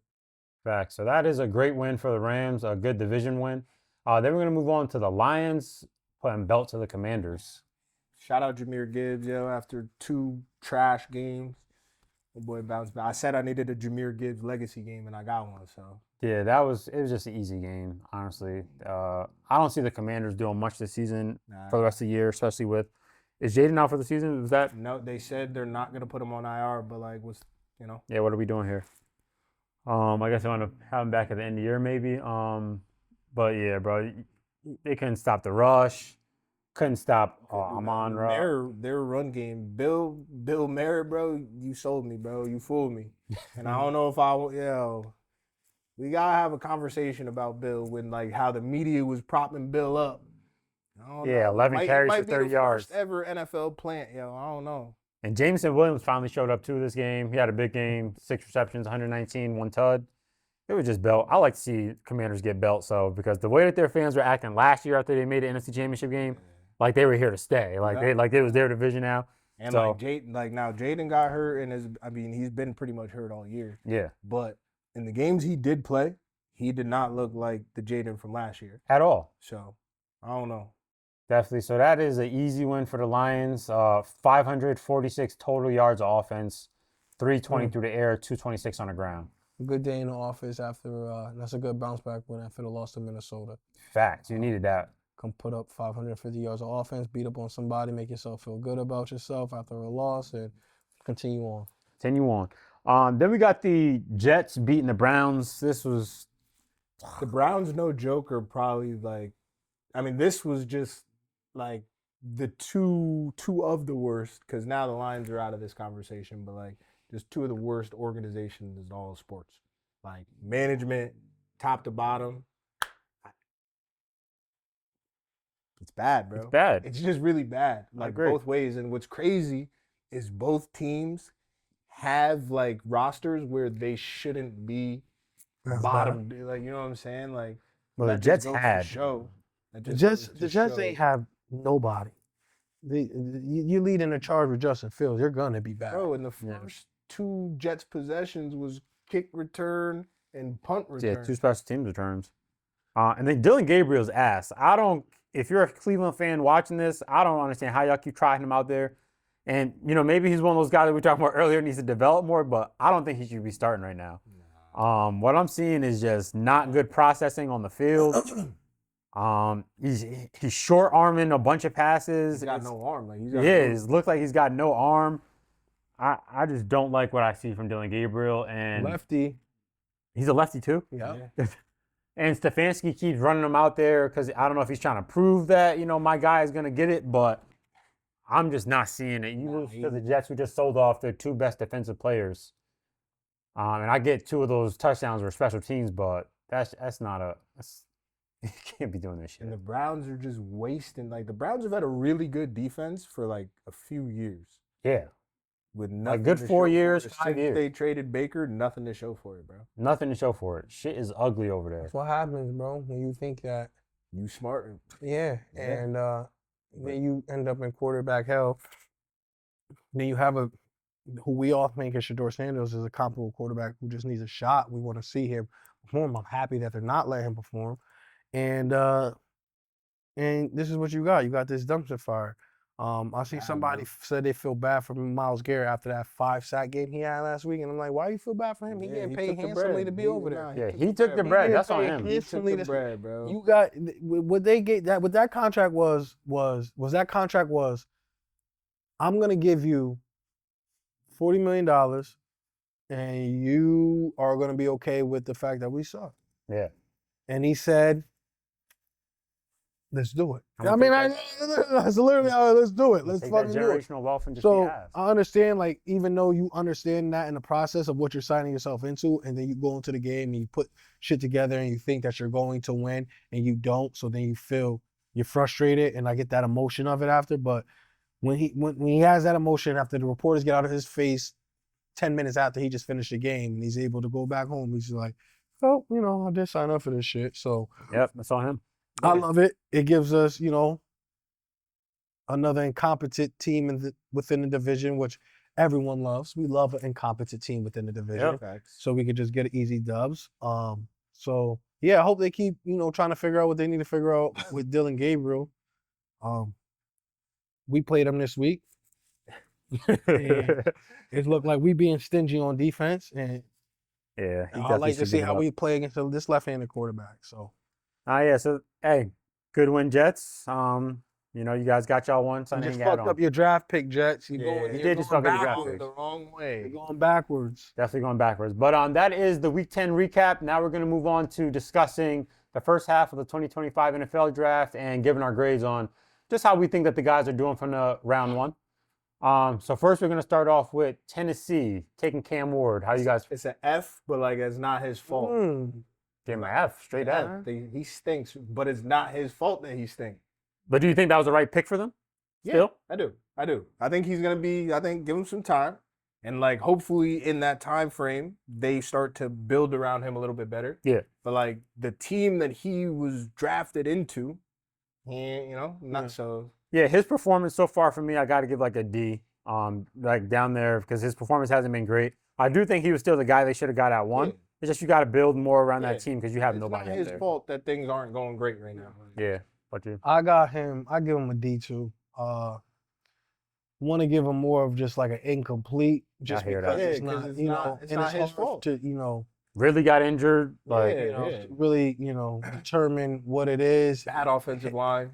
Horrible. His real, where he's at, quarterback wise in the NFL. So, yeah, I got to give him a D for right now and give him time to grow and learn in a bad organization like Tennessee. definitely hear It's that. gonna take Then we're some on to pick 2. We got Travis Hunter going to the Jags.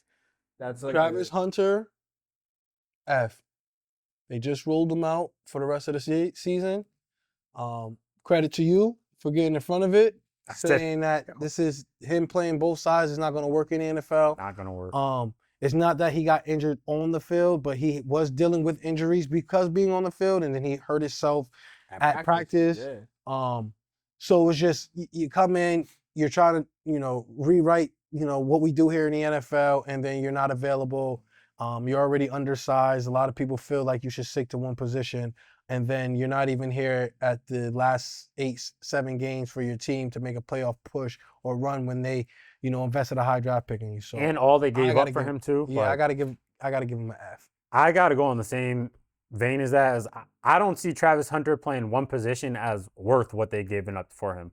Like if you are going to be this 2-player guy that I don't see happening, you know what? Then I can see us giving up all that for you. But I don't ever see that coming to fruition where you're going to be this 2-position guy. So I got to give. I'm going with him with the F. Like when he was on the field, he did do some good things, but you're out for the season. Like, I didn't see this long enough, so I'm gonna go F as well. And I think that they should have made a different. I think they should have stayed in their original spot and made a different draft pick. Yeah. But what about you?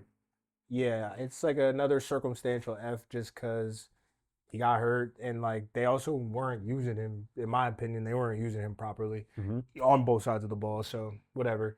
But yeah, F. That is Travis Hunter. Then we're gonna move on to number 3, Abdul Carter, going to the Giants. I give this right now a D plus. Yeah, I'm with. Almost, I was gonna say almost closer to a F. I was gonna say a C minus. I was gonna give it a D plus only because he hasn't been as impactful as they thought he was. And He has a half a sack. yeah, at this point, you know, I think they played 2 and 8, so they're 10 games in.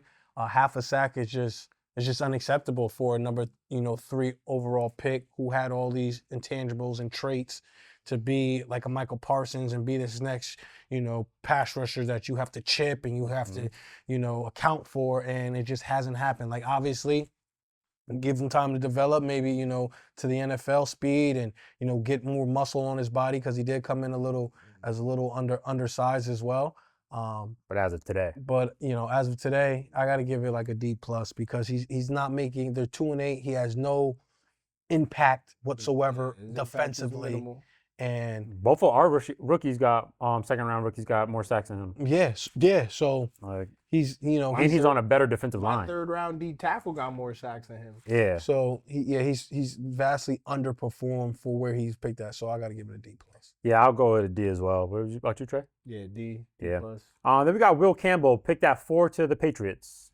It's like an A minus, yo. Yeah, he hasn't been bad. I'll give Will Campbell a B. I mean, I do like some of these other tackles better. Like I think Mimba would have been better there at that spot. But hey, Will Campbell's been holding it down. Yeah, I think he's gonna be their left tackle. Yeah, he's definitely gonna be their left tackle. Yeah. So I give it an A because they found their guy. So shout out to them. I'll give it a B plus as well.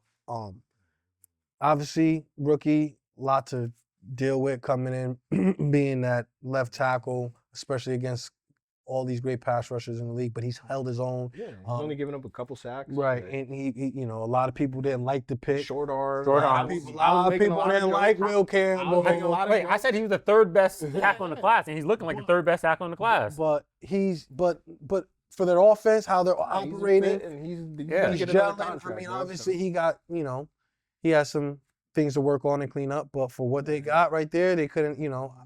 I don't think they would say it was wrong at what they've got, what he's delivered already. Yeah. So I think it's a B plus.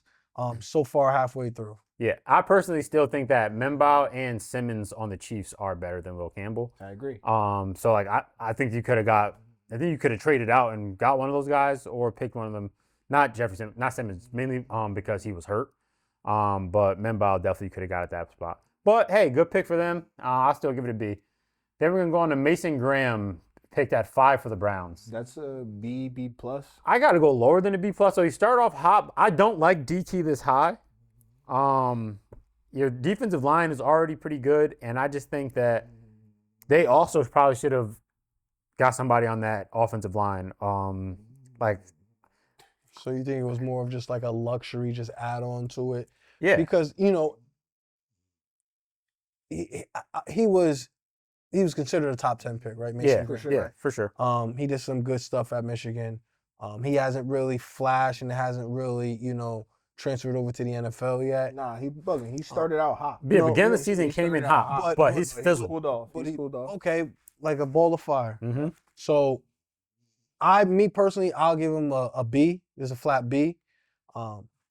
There's just things that he needs to work on. He just right now what it is consistency. It's like you started out great. Yeah. You had the motor. You found something. I don't know if you got nicked up or if it was just rotational things or maybe think people offensive coordinators, offensive line coaches keened in on what he does good at the defensive tackle. If he has his knuckle in this way, he likes to swim that way. He uses his move when he's at a 3 technique right here or whatever they, however how they do it, the nuances and deep diving in it, you get into it. So, but he hasn't been horrible. Yeah. And he has showed flashes, so I'll give him a B. And DTs, they do take longer to develop, so he may end up being a monster. I just think there were better players on the board that could have made an impact now. Like, Yeah, I feel you with the DT at 5, like a real like 3-tech type Yeah. DT, you know what I mean? So like you got to come in and basically be Aaron Donald at that point. yeah, that's what I'm saying. So like, hey, maybe he will develop to that, but just DT at 5, I would have liked Membao or Tech there too. And right now, the way it stands today, Walter Nolan is looking like The you know what I'm DT saying? one of the So, Jones. Yeah, so he's looking good. But yeah, that's our takes on the number 5 pick. Then we're gonna go into number 6. We got the Raiders taking Ashton Jenkins. that's an F. It's an F, not because of the player. It's an F because of the situation you drafted the player into. Yeah. So, and it's not like you fix an offensive line overnight when you're an incompetent organization. Some teams, yeah, you might go from being ass to nice in one offseason. But it's going to take some time for the Raiders to like figure this stuff out up front. And you got this 6 overall pick that's supposed to be this generational can't miss running back who, to this point, because of the situation y'all put him in, Can't is see not this. looking generational. And like, Yeah. I also I'm gonna give it probably a D because he's doing the best that he can. Yeah, but yeah, not against the player. Yeah, the situation, like you're saying, is horrible. And once again, I think that there's so many offensive tackles on the board that you should have taken. I would even have Kelvin Banks over there. He's playing well. He's playing well. So Membao, Kelvin Banks, Josh Simmons, all could have been better on this Raiders team. Even Tyler What you Bucker, did. like Yeah, even Tyler, but you could have got a guard to help shore up that line because that line is horrible. So I think that and Powers Johnson just got hurt. he did get hurt. So, like, Yeah, I think that the Raiders did a disservice picking Genty that high. I know it was like just the way he's talked about, can't best miss player prospect, available, like type thing. But I think the offensive line needed more help. So that's my take on that. yeah. I'll give the pick a C.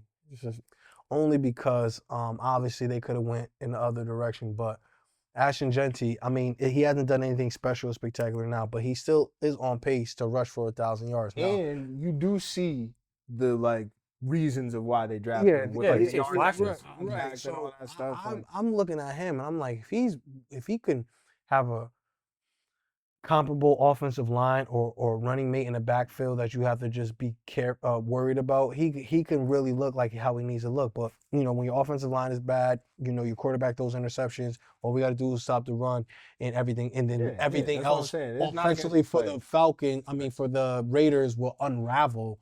I think it's like unfair to just put it on all his shoulders, especially when you look at the numbers. And the kid, he's gonna get close to 1,000 yards, and then we're gonna look at it like, yo, he rushed 1,000 yards behind this line, and to me, that's fucking impressive. yeah, definitely. You juice out 1,000 yards behind this line in this situation with that quarterback, you're the only bright spot.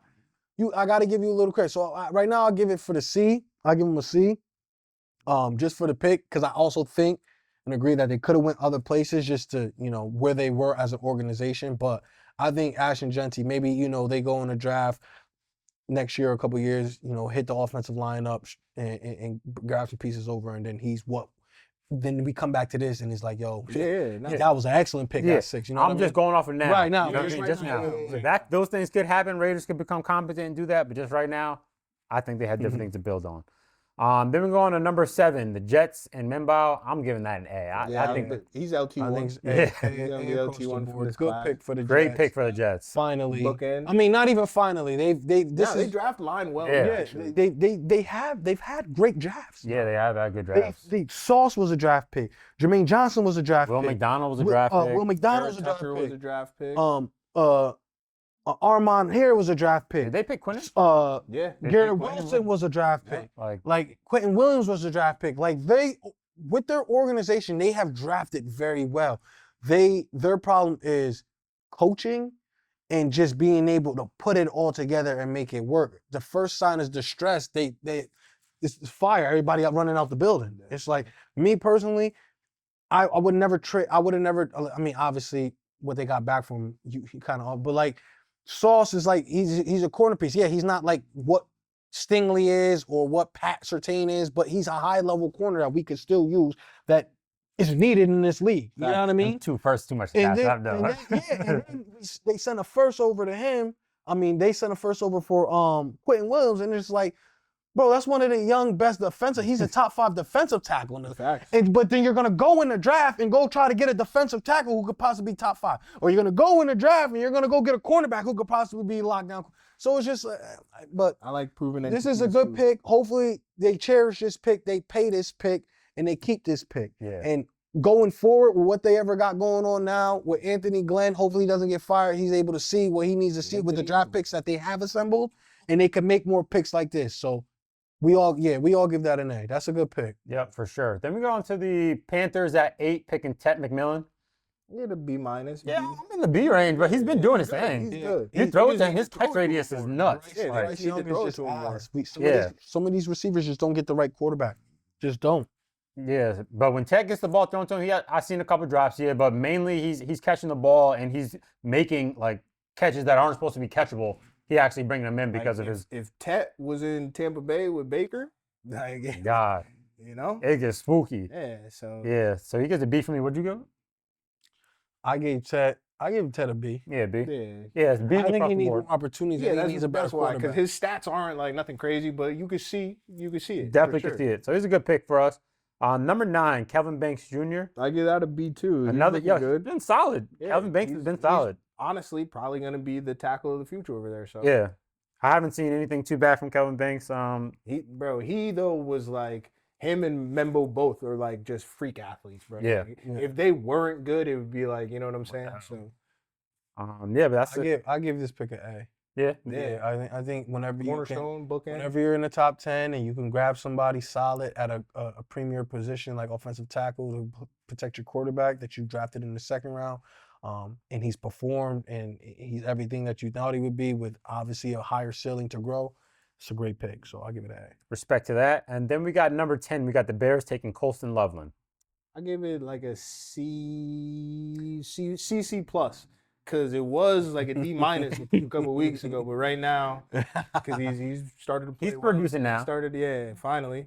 So yeah, right. It's like a C plus. I'll give it. I don't think he was tight end 1 of this class though, because Yeah, I mean, you look around the league, there's a few names who just are doing way more than he is right yeah. now. So. I think that the Bears could have used a different position. Yeah. Because you're still using commit a lot. Like, so you're not using this guy like a top 10 tight end. You know what I'm saying? Like Tyler Warren's getting. Yeah, like Tyler Warren, he was picked in the first round. And I think Tyler Warren, if you were going to pick your first round tight end, it should have been Tyler Warren. So, I mean, I'll give it a C just because of his production lately and that game-winning catch. Like, he's starting to show. But I think that they should have went with a different position, to be completely honest with you.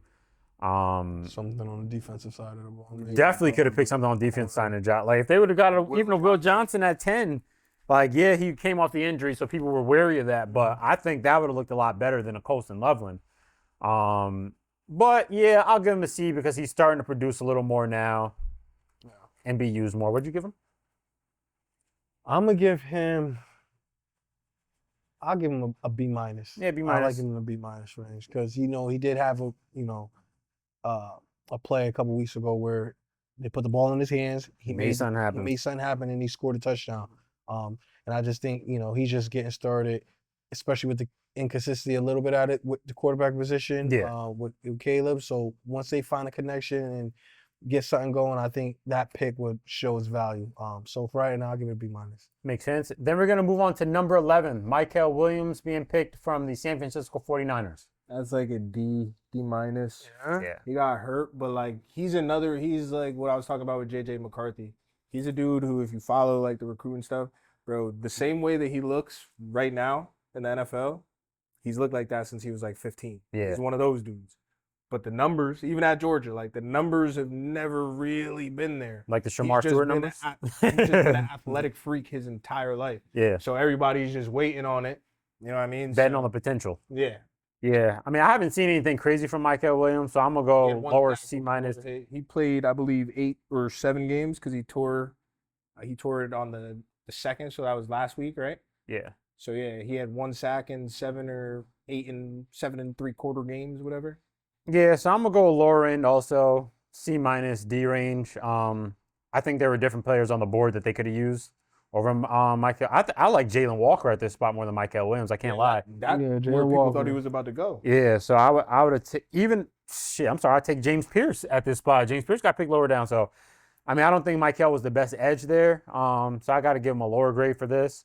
And then on top of that, the injury. So I can't really see much. So I'm gonna go on a lower grade C minus D on this. I'll give it a D. Not quite the impact you would have liked from an 11 overall pick so far, and then you have the injury, what takes him out for the rest of the year. So we got to put him on the shelf to really see what Who we knows got. how he gonna come? You know what I mean? So right now, when you're looking at a pick that you draft, the 11th pick overall, and he's not able to finish the season, and then he didn't have the big flashes you would expect from a defensive lineman that you would hope. You got to just give it a D. Got to, right? Yeah. Then next we got the Cowboys taking Tyler Booker at 12. Pick us off here, bro. Yeah, I'm gonna give it B plus. I mean, you're filling in the shoes for Zach Martin. He's at the top of all the rookie lists for guards, not just league wide for guards. Letting up a low pressure rate. There's some things that I've definitely seen he could clean up, but he's a rookie, and you're going to get some of the best defensive tackles in the league. But I'm liking what I see for Tyler Booker. He got injured for a couple of games, came back, got right back into motion. We needed a guard. We needed to, get this offensive line going. He is more and more powerful guards we have in this league. You see him maul guys a lot, so I'm gonna give it a B plus. He's been what we needed, and you're filling the shoes of a Hall of Famer. So that's where I got to go with. I'll give it a B. Solid B. He missed a couple games, so you kind of missed him out there a little bit. But for when he was in, he's solid. He shows promise. And at the number 12 pick, if you can get to solidify somebody on your offensive line like the gentleman that you just lost, Zach Martin. Zach Martin. Yeah. Then it's a good pick. You always listen. You need guard. Yeah, Trust you me, need guard. I know that. So yeah, I give it a solid B. We're going with Trey. I give it a B plus. Hey, B's across the board. Shout out to Dallas. Finally, another good pick. Then we got Kenneth Grant at 13 going to the Dolphins. That's a F. Yeah. And I'm happy, again, shout out Chris Greer, because y'all taking him at 13. I'm telling you, he would have been the pick. If he was there, the Chargers would have, he was on our board, like very, very high. Yeah. I'm telling you, the fact that he got taken impacted everything else that happened for us. So shout out. Yeah, I got to give that an F too. I think there were so many better players on the board that they could have picked here. And he's done nothing. Yeah, he's done.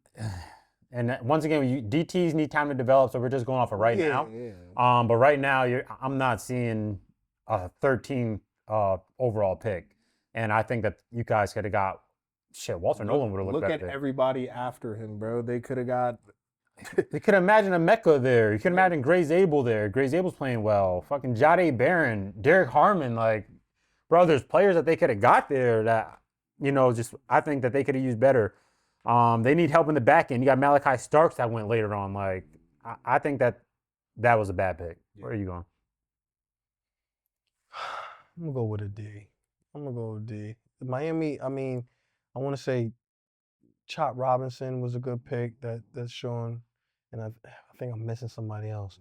You like Chop Robinson? I think I thought Chop. Listen, I thought his rookie year he was alright. Bro, Chop was giving no production compared to what they thought he was going to be given, bro. I mean, and that's but when they picked Chop 13-2 though. Yeah, he went high. He didn't go to the top 10 no. I don't remember that pick, but he went high. Find out for sure. Nah, yeah, he's. Not gonna lie. They defense and then they had a defensive. He went 21st. Oh, okay. So it's okay. That's not high. But then you have the Deion Jordans of the world in top 3. I just defensive line Miami doesn't do too great in. I feel like first round drafting. Yeah. So that's just something that they're just not really good at. And obviously. At 13, you want somebody to come and be productive and help your ball club, but obviously Kenneth Grant hasn't been able to step into that role and help Miami, so I definitely got to give it a D. Makes sense. Then we go on to number 14. We got Tyler Warren going to the Colts. A plus. A+. He's like one of the best tight ends in the league as a rookie. He's exactly what they needed. Yep. Helps out the offense. He blocks, He literally does it all. catches, run. Like he's a great player. Yep. What are you on with? Yeah, I give it an A+. Too. All right. Is that the highest we've given so far? Yeah. Yeah, He, but he that potentially is the at best 14, like right that's now. like a Yeah. that's he's just exactly what you needed. You needed a tight end who right now is top 5 tight end, productive, come in and block, put his hands down, do the dirty work, then release and get On open. Jonathan Taylor's big touchdown, he freed him Yeah. up. Yep. You know what I'm saying? do the dirty work, then He's know, honestly it's your time. he's like a mold. He's like another George Kittle. Like this, he's gonna be like the generation behind us, I should say. Yeah. Like these younger guys, he's gonna be their George Kittle, like that tight end who can do it all in the passing game, but is also the best blocking tight end in the league too. Yep. That was a great pick there, Indy. I'll give you that. Then we're going to number 15, Jalen Walker, going to the Falcons. I give it a B plus because he's coming along. Yeah. Like Yeah. he started slow and now he's starting to Definitely give it around the. I'll give it a B as well. I'll give it a solid B. Yeah, he's been performing for them. And their other rookie as well James has been, Pierce too, yeah. performing for him. And despite the game that Atlanta had last, they've been kind of solid on the defensive end and defensive end of the ball, and it comes because of that defensive front. So definitely give him a B for helping them out with that. I'm going with a B as well. Then we got Walter Nolan going to the Cardinals at 16. He just made his first start last against against y'all us. last week. So He went pretty I crazy. give I it a- mean, but I- he went plus. crazy. So I'm gonna give it a B minus because like it would be higher for real had he had played more Yeah. games. Now, like your offensive line at the moment isn't like some, you know what I mean? World beater, but he went against. I seen him going against Tyler Smith, and that's all pro. So Yeah. So got to give him the credit for that. I got to give Walter Nolan, and once again, I loved him coming out of college. So I'm giving them a B for this, B plus for this. I think he's gonna blossom into a cornerstone on that defense, along with him and Will Johnson. It's gonna be so dirty. So I love that duo they got there. So Walter Nolan, you get a B plus from me. What'd you give him all? I gave him I gave him a C plus. yeah, because Just gotta see a little more. One game. Definitely got to see a little more. Then I think we can finish up. Then we got Shamar Stewart going 17 to the Go Bengals. through. Easy. Yeah, might as well, right? F, bro. That man has one tackle. F. He has one tackle. Bad pick. You spent a pick on a project coming in. Obviously, there's all this upsides and all the times he could have got to the quarterback. He could have sacked the quarterback. And he just was a step slow or a step late. It's showing the same in the NFL. It's just he's not getting to the quarterback. He's not having any effect on his defense. And he's helped contributing to this defense being the worst in the league. So F too, And you held out and shit. So I'm giving you an F. That weird Bro, he stuff did could all that literally shit. be a negative impact. No, but like the shit he did was warranted. Like yeah, he had, no, that's fact. I'm just Yeah, saying. I'm just saying. I to need you to produce. Yeah. After doing that, I need you to produce. Even from the fans, because most of the fans weren't on his side. in Well, that I ain't game. produced in college, so Yeah. don't Why be would you think expecting I'm? me to do shit that you ain't never seen from me. Facts. Well, But yeah, that's Shamar Stewart. Then we're gonna move on to Gray Zabel, guard for the Seahawks. He's pretty good. I was about to say B plus, Yeah. A minus in that range. He He's stepped good. in and is a medium Impact starter. offensive lineman. He's on a winning team. He's contributing to it. He's keeping Sam up right with the other offensive linemen, and that's what you want at 18. Like Yeah. that's a beautiful pick. So I'll give this pick an A. Yeah, I give it a B plus as well. That's a good pick for Seattle. Then we got Emeka Egbuka at 19 to the Bucks. A plus. A plus. A plus Second A across plus the of board. day. Yep, second A plus across the board of the day. Is Emeka. We love that pick. Special. It's kind of And self-explanatory. they were saying it like all offseason. Yeah. They like Baker, all those guys were saying it too. So Yep, it's a good pick, good pick. Then at 20, we got Jahdae Barron going to the Broncos. B. Yeah, I'll give it a B. He's I been give it a C. I give it a C plus because they just started using him, like, you know. yeah. So like to I like start what I the saw season- from when he's on the field though. Yeah, that's what I'm saying. He's not getting picked on. Yeah, right. So whenever you're on a defensive end, whenever you're a defensive back, and I don't have highlight tape against Yeah, you yeah. getting cooked or whatever. Yeah. Like I don't know his PFF numbers. I don't know what he's giving up or anything like And that. that's a great thing. But yeah, you're not hearing about him. So that means, Yo, you know, so like not to this, but someone was talking about Dante Jackson on our team today about how he's like an unsung hero. But then they were saying, I guess it's a great thing when you're not talking about a corner. yeah. Because Yeah. you don't want to hear about them too it's much. one or two things you're talking about the corners. He's performing really well or he's getting picked on. Yeah. And everybody else in the middle is kind of just doing their thing, which is all right. And for a first round pick at number 20, and you kind of just doing your thing, getting your feet wet, learning from Pastor Tane. I mean, they playing a couple games without him, so I'm figuring he's stepping up. So I give it a B. It's hard to play corner in the NFL, especially when you're going against these type of wide receivers and how bent the rules are for the offense. So, Yep. I give it a B. B as well for Barron. Then we got 21. We got Derek Harmon going to the Pittsburgh Steelers. I say A-. Yeah, for me it's a B plus, A minus range. He's a beast. When he's out there, he's a beast, he's bro. a great player. He's gonna be a good player for a long time. Yeah. So So I think it's a great to beef up that defensive line. I give it a B plus too. I think they found their predecessor to Cam Cam Hayward. Hayward, let him sail into the sunlight, the sunset, and then have him take over the reins. And he's been disruptive. He's been, he's generated pressures. He's a big body, so definitely a good pick by the Steelers. Good pick, Steelers.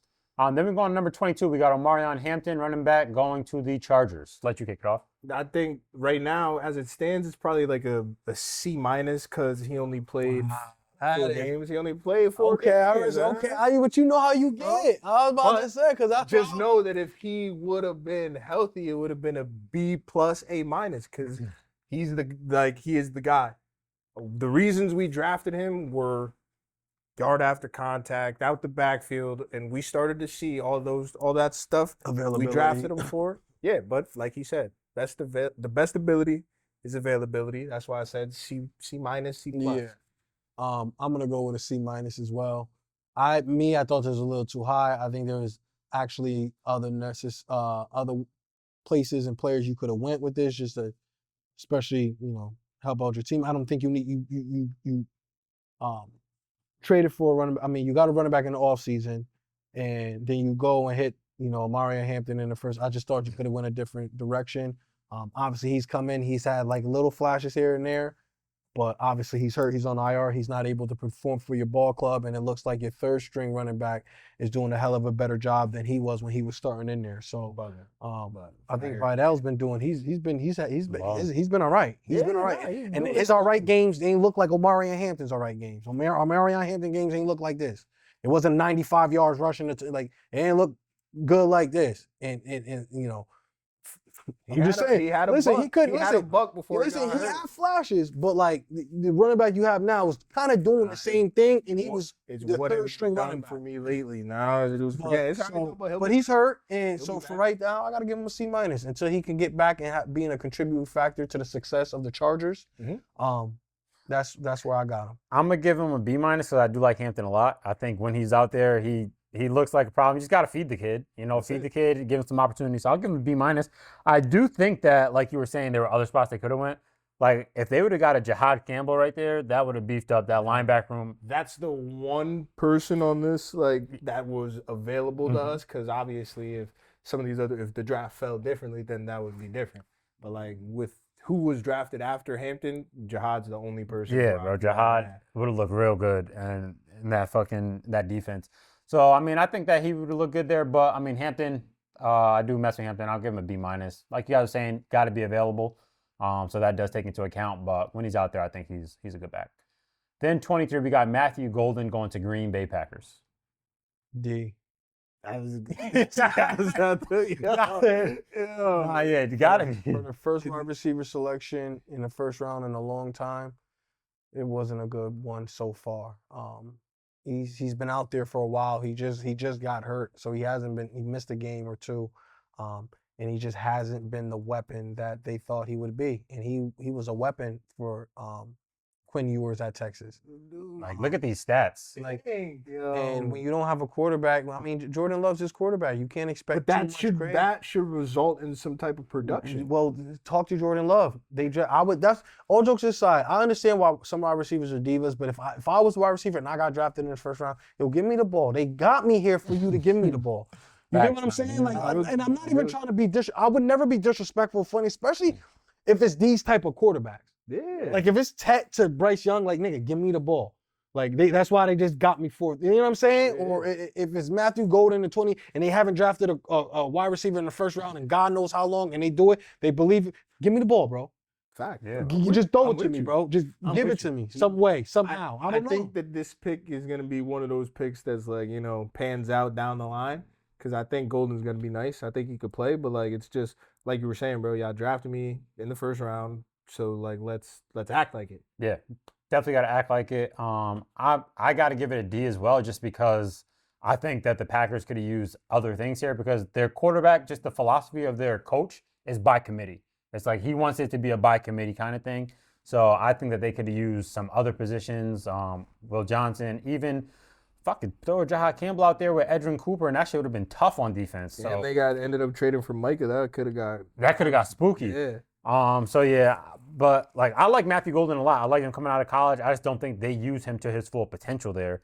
So kind of just a lot gets wasted when you look at him as a first round receiver. I lied. I would have taken Golden also off that list of players too.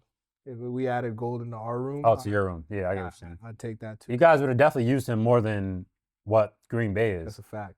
But yeah, I got to give it a D for now. I think he's a hell of a player. It's just the way that Green Bay uses him, or I should say, don't use him. What did you give it, Mo? A D. D's across the board. Nope.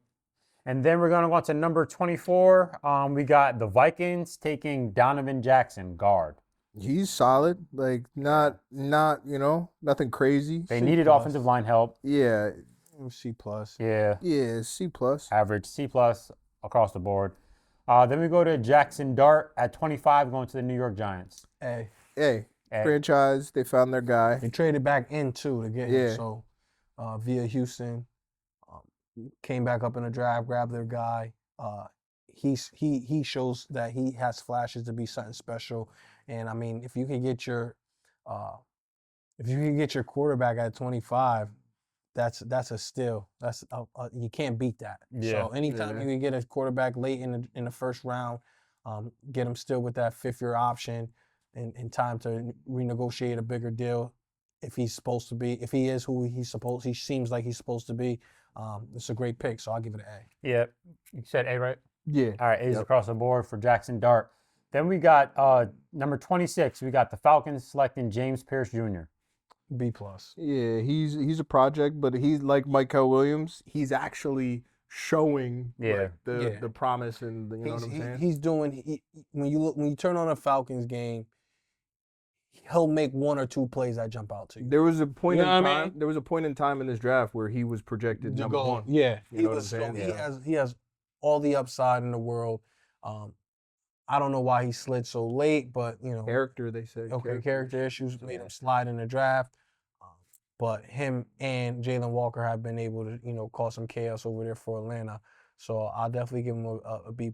He has his motor's high. Yeah. So when I see him chasing and down, he's a freak. He's like I see athletically. him chasing down plays from the back end, and putting pressure on the quarterback. I think he had a fumble recovery or a forced fumble, something of that in that realm. He's like so he's 6'6", 245, or in a 4.41. He's a freak of nature. So Definitely a freak. definitely a good. And then they traded back in with the Rams for James Pierce. So definitely good. I'll give it a pick of A. All right, I'll give it a B+. Then we got 27, Baltimore Ravens selecting Malachi Starks. I'm gonna give this a B. I'll give it a B. I'm gonna give it a B because he didn't start out so hot. His missed tackles were high. It didn't look like he was the guy. It looked like he wasn't. It looked like he was having troubles adjusting to the NFL speed, physicality, the physicality of it, the angles you should take, and his communication skills weren't there. He was lost in some plays. He was caught with his eyes in the backfield. He got beat on a couple plays deep. But as of this new, after the bye and this new resurgence of defense and a couple trades later, he's been one of our best players. He's had 2 takeaways in the last 2 games. Both of them is when the opposing offense try us deep, and he handled his business. He's gonna try me deep. This is why they got me. Ball, interception. So it's just growth in time with him. He still has, a lot to, grow on and learn and stuff like that. But from where he started, where it was looking like an F, it was. And then you see the turnaround and you see, okay, the kid gets it. And then you're like, okay, that's one game. And it's like, now it's back to, now he's starting to get comfortable back there. So just, you got to give him a solid B. I'll also give him a B. What did you say, Trey? B also, yeah. All right, B's across the board from Malachi Starks. Then we got Tyleek Williams, defensive tackle, going to the Lions. D. D as well. He's not doing much. Definitely not flashing for me.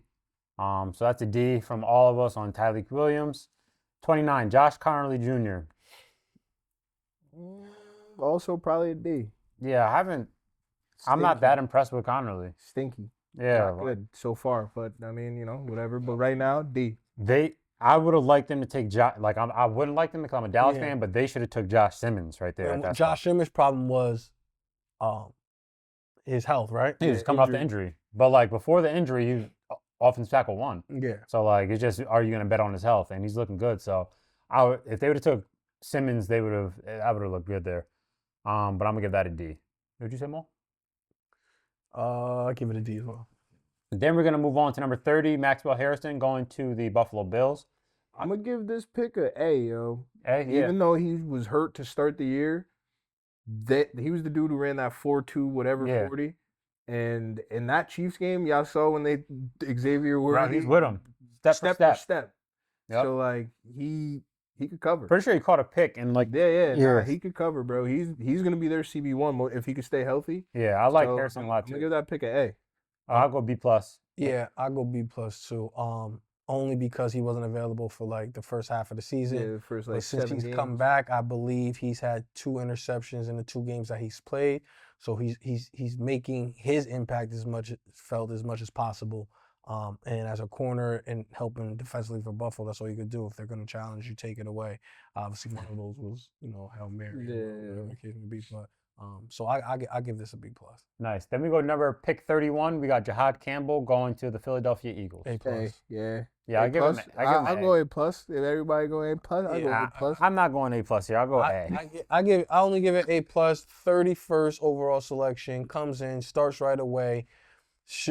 Looks like a stud. Looks like a dude that's just gonna be here. As soon as he picks up game speed and he figures out the defense, he's gonna be flying around with his fucking his head cut off.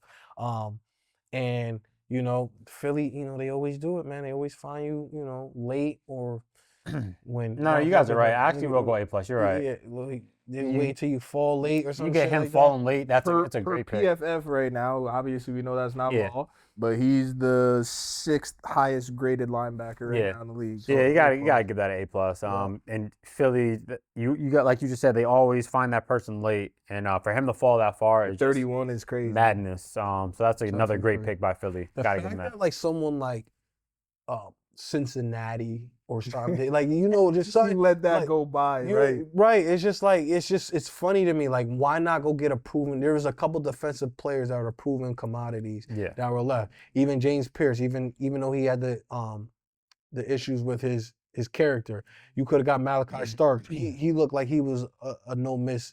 For where his range, he was going to go a no miss prospect. And you could have got Maxwell Harrison. You could have got Jahad Campbell. There's a lot of things that you could have got, players that started that showed you what they could do, other than the upsides and the what ifs of a Shamar Stewart. So yeah, I'm with you on that. So another A plus for Jahad Campbell. And then we're going to pick 32, our last pick. We got Josh Simmons going to the Chiefs. A. Is it A? He's been out with like personal He has stuff. a personal family issue or something like that so, right now. But yeah. When he's on that field, though. Yeah, bookend. Yeah. Bookend. He's a great pick.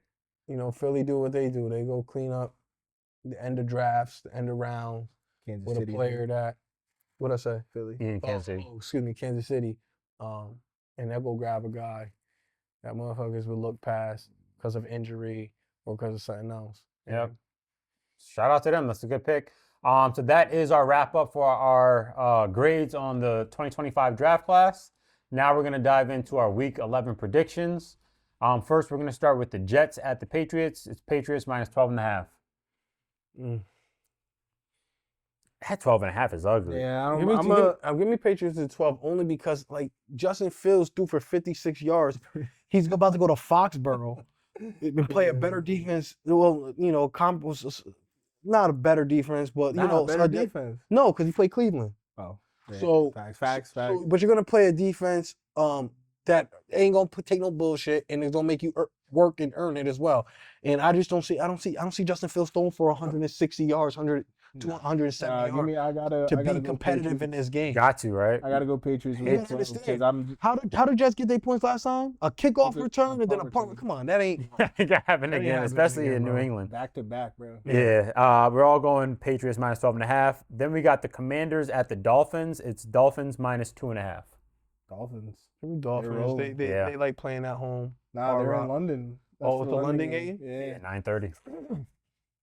I still got the Dolphins though. Yeah, I go Dolphins. I think they're just a better team than the Commanders. Without Jaden Daniels and everything, yeah, Yeah. for sure. Dolphins. And the Dolphins are rolling right now. This is about to be 3 in a row potentially. Okay. Then we got the Bears at the Vikings. It's Vikings minus 3. Give me Minnesota. I'm gonna go the other way. I'm gonna go I'm gonna Chicago plus the 3. I'm gonna take the Bears as well plus the 3. Then we got Green Bay at the Giants. It's Green Bay minus 7. It's probably gonna be Russell Wilson. I'm going Green Bay minus 7. Buddy left the game with a concussion, so I mean I don't know if they're gonna be able to. Then an interim head coach. Yeah, I'm pretty sure though, like with the protocol, Yeah. like he's probably gonna have to miss at least one game since Yeah. he left like late in the third or early in the fourth with the concussion. So I'm gonna give you the Packers with the 7. Packers with the 7. What about you? Yeah, give me the Packers with 7. That shit hurt your heart. Yeah, because it's like, but They got it. see if Jordan Love can score 7. Then we got the Panthers at the Falcons. It's Falcons minus 3.5. Give me the Falcons. I don't trust the Panthers. I mean, this is a Like, toss up. listen, I hate it, but I'm gonna take the Panthers. I'm gonna take the Panthers also plus the I 3.5. hate it. I do hate it also, but that NFC South, bro, just weird shit happens all the time, bro. Now, granted, too, last time they played, Carolina shut them out. No, Yeah, 30-0. 30-0. So hopefully Atlanta feeling like. give me Hopefully Atlanta. Atlanta Give feeling me like. You know Atlanta. what I yo. mean, yo? Give me Atlanta, yo. Give me Atlanta. Then we got the Chargers at Jacksonville. It's Chargers minus The 2.5. line drop. See, I'm going with the Chargers minus the 2.5. like the whole world is, right? I'm going with the Chargers too. But you know, Go ahead and say it. Nah, give me the Chargers. bro. this is a game that's the a must Chargers win. will That's it. lose. No, it is, but this is a must win. Definitely a must win. This is a must win. We got the Raiders after Jacksonville, and then we got Philly. So, like I said in the chat, potentially the Chargers could be 9-3 with a matchup with Jalen Hurts in Philadelphia, and I believe it's in Philadelphia again. That's a primetime game too, right? It is going to be a primetime game, but Chargers can go 5-0 primetime. So see what happens. Then we got the Bengals at the Steelers. Steelers minus 5.5. That's Bengals. scary. I was about to say, Yeah. give me Flacco. After the performance I just seen, and what I've seen from the Bengals in their last couple. Let me switch it. Give me the Steelers only because the Steelers are home. They usually play better when they're home. Obviously, they already lost to Cincinnati earlier in the season, so to get swept by Cincinnati with Joe Flacco at the helm is kind of crazy. I think it's a crazy year in Pittsburgh, so give me the Bengals. I'm going Steelers minus 5.5. Then we got the Tampa Bay Buccaneers at the Buffalo Bills. It's Bills minus 5.5. I'm gonna take the Bucks to cover, but the Bills to win. Bills by 2.5. Bills by like 2 or 3 points. Bills have been doing some weird shit. Bullshit. Give me Buffalo minus 5. I'm gonna go with the Bucks to cover. Well, hold on. Let me see. Let me just check something real quick. Cause what's Bucky Irvin doing? Yeah. Actually, check Bucky that. back I didn't this like what week this or what? nigga last Like, week was doing running the ball. Bucky back? Nah, Bucky is not. No timetable for Yeah, return. let me go back to the Bills because I think James Cook is actually gonna have a game, and I think they're gonna run all over him. So I'm gonna go with the Bills minus 5.5. Nah, I'm staying with the Bucks because Todd Bowles knows that. So I don't think James Cook is going off. We'll see. So Then we got the Texans at the Titans. It's Texans -7. give me the Texans. I'm also going Texans. Give me Tennessee with the 7 Mm. coming off a bye. I don't think they'll win the game. Davis Holy- Mills. I don't think they win the game, but I think Tennessee feels good playing Davis Mills at home, coming off a bye, knowing that they could possibly just steal one. Like, this is a game we could steal. So I think it's going to be a little bit more competitive, and maybe they lose 23-27 or some shit like that. But Yeah, that's a give me good give me point. Tennessee to cover the 7. Then we got, which is probably gonna be the game of the week next week. We got Seahawks at the Rams. It's Rams -3. Because I picked the Rams. Seattle, because Devontae Adams tweaked his back or something. No, and- he did tweak, but I feel like I have to take the Rams just because I picked them to fucking win the division. But I'm gonna go with the Seahawks. Yeah, I'm Give me going the Seahawks +3. Give me the Said Seahawks same to thing? cover. Then we got the 49ers at the Cardinals. It's 49ers -2.5. 49ers. Yeah, 49ers. Come out and win. Yeah, Cardinals. I got 49ers as well, -2.5. Then we got Kansas City at Broncos. Kansas City -3.5. Give me Kansas City. I mean, they're low key playing for their life too. Yeah. Like low key. They can't afford to lose too many games. And especially one in the division either. Don't trust Bo Nix. I don't, but I trust that defense. Definitely trust against the defense. This Kansas City team. With no Josh Simmons on the protecting end. Yeah. Those edge rushers should get home a little bit, a couple times this game. I think give me the Broncos, yo. I'm gonna go Chiefs -3.5. Then we got the Ravens at the Browns. Ravens -8.5. Baltimore. Baltimore. Baltimore -8.5. Then we got the Lions at the Eagles. It's Eagles -2.5. Prime time? Give me Detroit. Yeah. Give me Detroit at Philly with the points. Yeah, I'm also going Detroit +2.5. Yeah, I'm gonna also do the same thing. Just because the Eagles offense, I don't know if they could score. Like, I know that the Eagles defense is gonna stop the Lions, like per se, but like I don't think they're gonna, I think the Lions are gonna score at least 17 points. I don't know if the Eagles could score 17 on the Lions. Yep, so we're all going Lions there. Then we got the Dallas Cowboys at the Vegas Raiders -3.5. It's insane, really, -3.5. Like, we are such a dumpster fire when playing the fucking Raiders. I think this could be a Brock Bowers, Ashton Zenti. It could be, bro. They could go nuts. Against that Sure defense. They could go nuts. Could. I mean, obviously, you just got some. Nah, new give me pieces. Dallas, man. I'ma Give me ride with Dallas. my boy. I'm going Dallas I -3.5. feel like your defensive new pieces will step up and be affordable. We and got Overshown coming formidable. back. Yeah, you got some guys. coming Ravel back. playing first game. We got Williams now, Quentin Williams playing, and Logan Wilson. So the defensive side should show us something else. So I'm gonna go with Dallas, but what else? Bet slip might say something else. Hey, yeah, you can do what you got to do. But that is our Week 10 predictions. Now we're gonna jump into our lock of the week, and just before we do that, we're gonna talk about our last week. Trey is 5-1. I'm 5-1. Our boy Molly is 1-5. Last week, Trey took the Ravens spread over the Vikings. That hit. I took the Lions spread over the Commanders. That hit. And Maul took the Bills spread over the Dolphins. Did not hit. So this week, Maul, you went twice. You went first I'll two wait- times in a I'll wait row. my time. I think I'm up. Am I up first? Yeah, go ahead. All right, I'm up first. I'm gonna go with Baltimore. That was mine. Yeah, nigga. I'm gonna go with Baltimore I was over running the it back. Browns -8.5. I was running that bit back.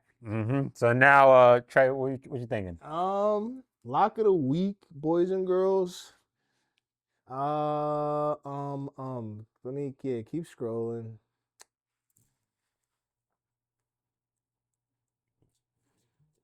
Look at GB.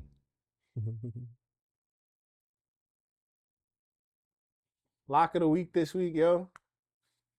Donald and them. New England Patriots over the Jets with the 12. Big 12 and a spread. half, Lock excuse the me. week. Okay, Trey is going Patriots -12.5 over the Jets. And then there was one.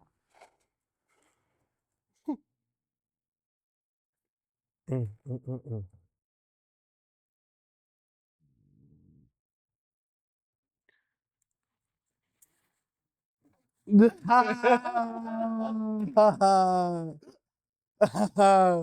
steer the people wrong, bro.